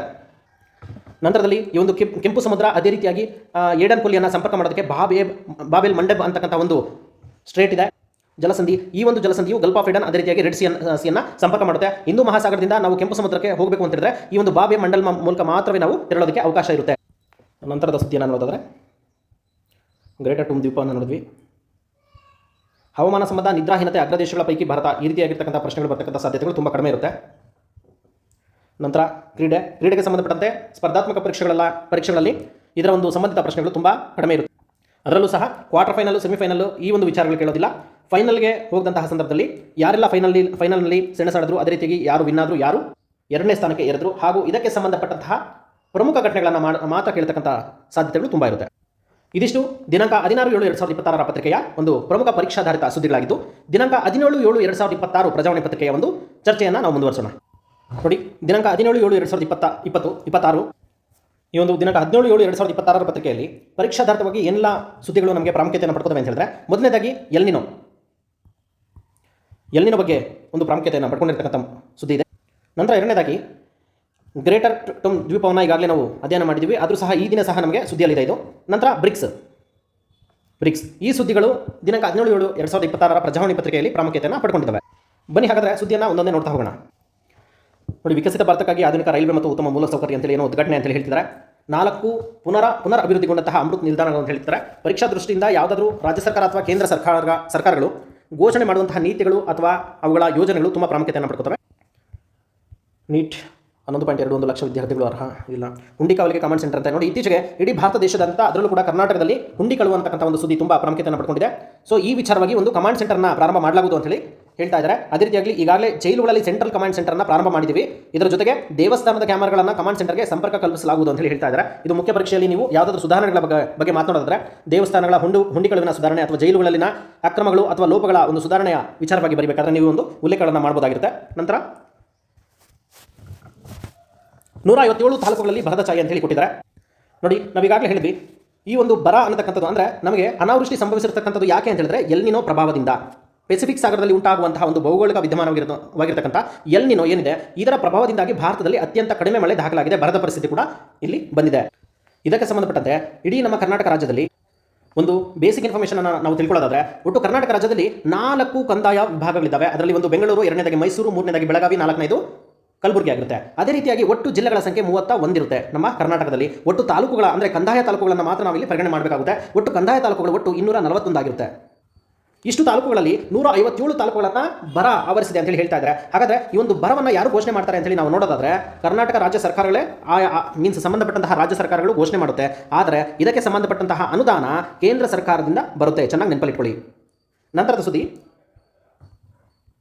ಆರೋಗ್ಯ ಸಂಜೀವನಿಗೆ CGHS ದರ ಅಂತ ಹೇಳಿ ಹೇಳ್ತಿದ್ದಾರೆ. ಇದು ಪರೀಕ್ಷೆಗೆ ಇಂಪಾರ್ಟೆಂಟ್ ಆಗೋದಿಲ್ಲ. ಆದರೆ ನೀವು ಯಾರೆಲ್ಲ ಒಬ್ಬ ಸರ್ಕಾರಿ ಅಧಿಕಾರಿ ನೌಕರ ಆಗಬೇಕು ಅಂತ ಹೇಳಿ ನೋಡ್ತಾ ಇದ್ದೀರಿ, ಅವರು ಈ ಒಂದು ಇನ್ಫಾರ್ಮೇಷನ್ ಜಸ್ಟ್ ಸುಮ್ಮನೆ ತಿಳ್ಕೊಂಡಿರಿ. ಬಿಕಾಸ್ ಯಾಕೆ ಅಂತ ಹೇಳಿದ್ರೆ ಇಷ್ಟು ದಿನ CGHS ರೇಟ್ಸ್ ಅಂದರೆ ಆರೋಗ್ಯ ಸಂಜೀವನಿ ಯೋಜನೆ ಅಡಿಯಲ್ಲಿ ನಮಗೆ ಕ್ಲೈಮ್ ಆಗ್ತಕ್ಕಂಥದ್ದು ಅಥವಾ ಆಸ್ಪತ್ರೆಗಳಿಗೆ ಕ್ಲೈಮ್ ಆಗ್ತಾ ಇರತಕ್ಕಂಥ ಮೊತ್ತ ತೀರಾ ಕಡಿಮೆ ಇತ್ತು. ಈಗ ಕೇಂದ್ರ ಸರ್ಕಾರದ ಮಾದರಿಯಲ್ಲಿ ಕರ್ನಾಟಕ ರಾಜ್ಯ ಸರ್ಕಾರದಲ್ಲೂ ಸಹ ಇದನ್ನು ಜಾರಿ ಮಾಡ್ತಾ ಇದ್ದೀವಿ ಅಂತ ಹೇಳಿ ಕೊಟ್ಟಿದ್ದಾರೆ. ಜಸ್ಟ್ ನಿಮ್ಮ ಗಮನಕ್ಕಷ್ಟೇ ಇದು. ನಂತರದ ಸುದ್ದಿ ನೋಡಿ, ವನ್ಯಜೀವಿ ಕಾರಿಡಾರ್ ಸಂರಕ್ಷಣೆಗೆ ನೀತಿ ಅಂತ ಹೇಳ್ತಿದ್ದಾರೆ. ಇಲ್ಲಿ ಯಾವುದೇ ನೀತಿ ಇನ್ನೂ ಘೋಷಣೆ ಆಗಿಲ್ಲ. ಅಂದರೆ ಅದರ ಯಾವುದೋ ಒಂದು ಉಲ್ಲೇಖ ಇಲ್ಲ. ಆದರೆ ಇಲ್ಲಿ ಏನು ನಾವು ವನ್ಯಜೀವಿ ಕಾರಿಡಾರ್ ಅಂತ ಹೇಳಿ ನೋಡೋದಾದ್ರೆ ಜಸ್ಟ್ ಬೇಸಿಕ್ ಇನ್ಫಾರ್ಮೇಷನ್ ತಿಳ್ಕೊಳ್ಳೋದಾದ್ರೆ 2 ಅಥವಾ ಹೆಚ್ಚಿನ ವನ್ಯಜೀವಿ ಆವಾಸ ಸ್ಥಾನಗಳನ್ನು ಅಂದರೆ ಅವು ವಾಸ ಮಾಡ್ತಕ್ಕಂಥ ಸ್ಥಾನಗಳನ್ನು ಸಂಪರ್ಕಿಸಿ ಪ್ರಾಣಿಗಳ ಮುಕ್ತ ಮತ್ತು ಸುರಕ್ಷಿತ ಸಂಚಾರಕ್ಕೆ ಅವಕಾಶ ಕಲ್ಪಿಸ್ತಕ್ಕಂಥ ಒಂದು ನೈಸರ್ಗಿಕ ಆಗಿರ್ಬೋದು ಅಥವಾ ಮಾನವ ನಿರ್ಮಿತ ಸಂಪರ್ಕವನ್ನು ನಾವು ವನ್ಯಜೀವಿ ಕಾರಿಡಾರ್ ಅಂತ ಹೇಳಿ ಕರಿತೇವೆ. ಉದಾಹರಣೆಗೆ ಎರಡು ವನ್ಯಜೀವಿ ಆವಾಸ ಸ್ಥಾನಗಳು ಏನಿದ್ದಾವೆ, ಇವೆರಡನ್ನೂ ಸಂಪರ್ಕ ಮಾಡುವಂತಹ ಒಂದು ಪ್ರಕ್ರಿಯೆ ಅಥವಾ ಸಂಪರ್ಕದ ಮಾರ್ಗ ಏನಿದೆ, ಇದನ್ನು ವನ್ಯಜೀವಿ ಕಾರಿಡಾರ್ ಅಂತ ಹೇಳಿ ಕರೆಯಲಾಗುತ್ತೆ. ಇದು ಮಾನವ ನಿರ್ಮಿತ ಸಹ ಆಗಿರ್ಬೋದು ಅಥವಾ ನ್ಯಾಚುರಲ್ ಆಗಾದರೂ ಅದು ಫಾರ್ಮೇಷನ್ ಆಗಿರ್ಬೋದು. ನಂತರದ ಸುದ್ದಿ, ಕಾಮಗಾರಿ ಅಪೂರ್ಣ, ಜನರು ಹೈರಾಣ ಇಲ್ಲ, ಪತ್ತೆಯಾಗದ ಮೃತಪಟ್ಟ ಮತದಾರರು. ನೋಡಿ, SIR ನ ಭಾಗವಾಗಿ ಯಾಕೆ SIR ಅಂತಕ್ಕಂಥ ಒಂದು ಪ್ರಕ್ರಿಯೆ ತುಂಬ ಪ್ರಾಮುಖ್ಯತೆಯನ್ನು ಪಡ್ಕೋತಾರೆ ಅಂತ ಹೇಳಿದ್ರೆ ನೋಡಿ, 18.78 ಲಕ್ಷ ಮತದಾರರು ಮೃತಪಟ್ಟಿದ್ದಾರಂತೆ. ಇವರ ಮಾಹಿತಿ ಅಂದರೆ ಮತದಾರ ಪಟ್ಟಿಯಲ್ಲಿ ಇದೆ ಆಲ್ರೆಡಿ. ಸೊ ಇದರಿಂದ ಏನಾಗುತ್ತೆ, ಮತದಾನ ಅನ್ನತಕ್ಕಂಥದ್ದು ತುಂಬ ಟ್ರಾನ್ಸ್ಪರೆಂಟ್ ಆಗಿ ನಡೆಯತಕ್ಕಂತಹ ಒಂದು ಚಾನ್ಸಸ್ ತುಂಬ ಕಡಿಮೆ ಇರುತ್ತೆ. ಇದೆಲ್ಲವನ್ನು ಗಮನಿಸಿಕೊಂಡು SIR ಪ್ರಕ್ರಿಯೆ ಮಾಡ್ತಾ ಇರತಕ್ಕಂಥದ್ದು ತುಂಬ ಉತ್ತಮ ಇದೆ. ನಂತರದ ಸುದ್ದಿ, BPL ಆದಾಯ ಮಿತಿ ಹೆಚ್ಚಿಸಲು ಕ್ರಮ ಇಲ್ಲ, ಬಸ್ ನಿಲ್ದಾಣದಲ್ಲಿ ಯುವತಿ ಹತ್ಯೆ ಇಲ್ಲ, ವಾಂಗ್ಚುಕ್ರವರ ಉಪವಾಸ ಸತ್ಯಾಗ್ರಹ ನೈತಿಕ ರಾಜಕೀಯದ ಮೌಲ್ಯ ಮಾದರಿ ಅಂತೇಳಿ ಒಂದು ಸುದ್ದಿಯನ್ನು ಕೊಟ್ಟಿದ್ದಾರೆ ಇಲ್ಲಿ. ನೋಡಿ, ಈಗಾಗಲೇ ನಾವು ಉಪವಾಸ ಸತ್ಯಾಗ್ರಹಕ್ಕೆ ಸಂಬಂಧಪಟ್ಟಂತೆ ಗಾಂಧಿಯವರ ಉಪವಾಸ ತತ್ವದಿಂದ ಪ್ರೇರೇಪಣೆಯಾಗಿ ಇದನ್ನು ಮಾಡ್ತಾ ಇದ್ದಾರೆ ಅಂತೇಳಿ ಕೊಟ್ಟಿದ್ದೇವೆ. ಆ್ಯಂಡ್ ನೆನ್ನೆಯ ಪತ್ರಿಕೆಯಲ್ಲಿ ಈ ಒಂದು ಉಪವಾಸ ಸತ್ಯಾಗ್ರಹಕ್ಕೆ ಸಂಬಂಧಪಟ್ಟಂತೆ ನಾವು ಏನೆಲ್ಲ ಬೇಸಿಕ್ ಇನ್ಫಾರ್ಮೇಷನ್ ಅಂದರೆ ಇಂಡಿಯನ್ ಕಾನ್ಸ್ಟಿಟ್ಯೂಷನ್ಗೆ ಅದೇ ರೀತಿಯಾಗಿ ಹಿಸ್ಟ್ರಿಗೆ ಲಿಂಕ್ ಮಾಡಿ ನಾವು ಓದ್ಕೊಂಡ್ವಿ. ಅದನ್ನ ಇಲ್ಲಿ ರಿಪೀಟ್ ಮಾಡಿದ್ದಾರೆ. ನೋಡಿ, 2011ರಲ್ಲಿ ಅಣ್ಣಾ ಹಜಾರೆ ಮಾಡಿರ್ತಕ್ಕಂಥದ್ದನ್ನ ಇಲ್ಲಿ ಉಲ್ಲೇಖ ಮಾಡಿದ್ದಾರೆ. ಅದೇ ರೀತಿಯಾಗಿ ಗಾಂಧೀಜಿಯವರ ಉಲ್ಲೇಖ ಇದೆ. ಆದರೆ ಗಾಂಧೀಜಿಯವರು ಅವರ ಪಾಲಿಗೆ ಸತ್ಯಾಗ್ರಹವು ಆತ್ಮ ಶುದ್ಧೀಕರಣದ ಮಾರ್ಗವೂ ಆಗಿತ್ತು ಅಂತೇಳಿ ಹೇಳ್ತಾ ಇದ್ದಾರೆ.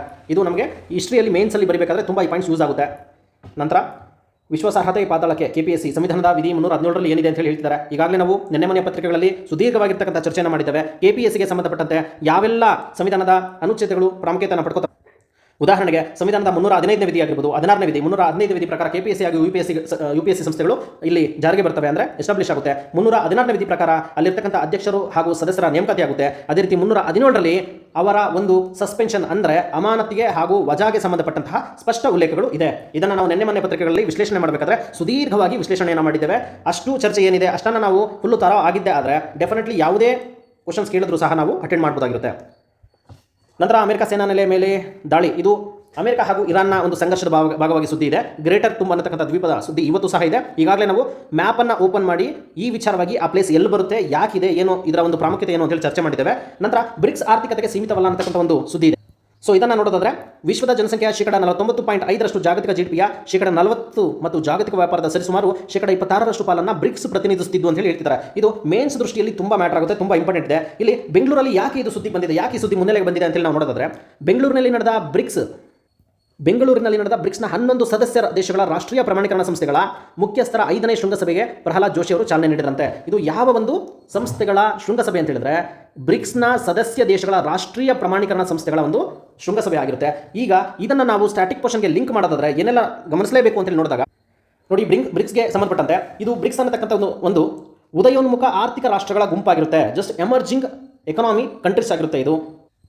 ನಂತರ ಇದರ ಒಂದು ಹಿನ್ನೆಲೆಯನ್ನು ನಾವು ನೋಡೋದಾದ್ರೆ 2001ರಲ್ಲಿ ಜಿಮ್ ಒ ನೀಲ್ ಅಂತಕ್ಕಂತಹ ಒಬ್ಬ ಅರ್ಥಶಾಸ್ತ್ರಜ್ಞ ಬ್ರಿಕ್ ಅಂತಕ್ಕಂತಹ ಒಂದು ಪದದ ಕಾಯಿನ್ ಮಾಡ್ತಾನೆ, ಮೀನ್ಸ್ ಅದರ ಪದದ ಜಾರಿಗೆಯನ್ನು ತರ್ತಾನೆ.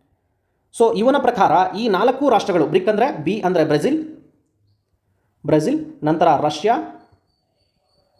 ನಂತರ ಇಂಡಿಯಾ, ನಂತರ ಚೀನಾ, ಈ 4 ರಾಷ್ಟ್ರಗಳು ಜಾಗತಿಕ ಆರ್ಥಿಕತೆಯನ್ನು ನಿರ್ಧಾರ ಮಾಡುವಂತಹ ಒಂದು ಎಬಿಲಿಟಿಯನ್ನು ಹೊಂದಿವೆ ಅಂತೇಳಿ 2001ರಲ್ಲಿ ಜಿಮ್ ಒ ನೀಲ್ ಅಂತಕ್ಕಂಥವನು ಅರ್ಥಶಾಸ್ತ್ರಜ್ಞ ಹೇಳ್ತಾನೆ. ಅದರಂತೆ 2006ರಲ್ಲಿ ಏನಾಗುತ್ತೆ, ಈ ರಾಷ್ಟ್ರಗಳು ಮೊದಲ ಬಾರಿಗೆ G8ನ ಒಂದು ಶೃಂಗಸಭೆಯಲ್ಲಿ ಇವರು ಒಂದು ಪಾಲ್ಗೊಂಡಿರ್ತಾರೆ. ಈ ನಿಟ್ಟಿನಲ್ಲಿ ಒಂದು ಸಭೆಯನ್ನು ಸಹ ಇವರು ಅಲ್ಲಿ ಇದರ ಭಾಗವಾಗಿ ಮಾಡ್ತಾರೆ. ನಂತರ 16 ಜೂನ್ 2009ರಲ್ಲಿ ಅಧಿಕೃತವಾಗಿ ಬ್ರಿಕ್ ಅನ್ನತಕ್ಕಂಥದ್ದು ಪ್ರಾರಂಭ ಆಗುತ್ತೆ ರಷ್ಯಾದಲ್ಲಿ. ಸೊ ಇದು 2006ರಲ್ಲಿ ಬ್ರಿಕ್ ಅಂತಲೇ ಇರುತ್ತೆ, ಬ್ರಿಕ್ಸ್ ಅಂತೇಳಿ ಇರೋದಿಲ್ಲ, ಎಸ್ ಸೇರ್ಪಡೆ ಆಗಿರೋದಿಲ್ಲ. ಆದರೆ 14 ಏಪ್ರಿಲ್ 2011ರಲ್ಲಿ ಸೌತ್ ಆಫ್ರಿಕಾ ದೇಶ ಇದಕ್ಕೆ ಸೇರಿಕೊಂಡ ನಂತರ ಇದು ಎಸ್ ಸೇರಿಕೊಳ್ಳುತ್ತೆ. ಬ್ರಿಕ್ ಇದ್ದದ್ದು ಎಸ್ ಸೇರಿಕೊಳ್ಳುತ್ತೆ. ಪ್ರಸ್ತುತ ನೋಡಿ, ಬ್ರಿಕ್ಸ್ ಅಂತಕ್ಕಂಥದ್ದು ಕೇವಲ ಇಲ್ಲಿ ಕೊಟ್ಟಿರ್ತಕ್ಕಂತಹ ಒಂದು ವಿಸ್ತೃತ ರೂಪದ ಅಂದರೆ Brazil, Russia, India, China, South Africa ಇಷ್ಟಕ್ಕೆ ಸೀಮಿತ ಆಗಿಲ್ಲ. ಪ್ರಸ್ತುತ ಇದರ ಒಂದು ಸದಸ್ಯ ರಾಷ್ಟ್ರಗಳು ಒಟ್ಟು 11 ಇದ್ದಾವೆ.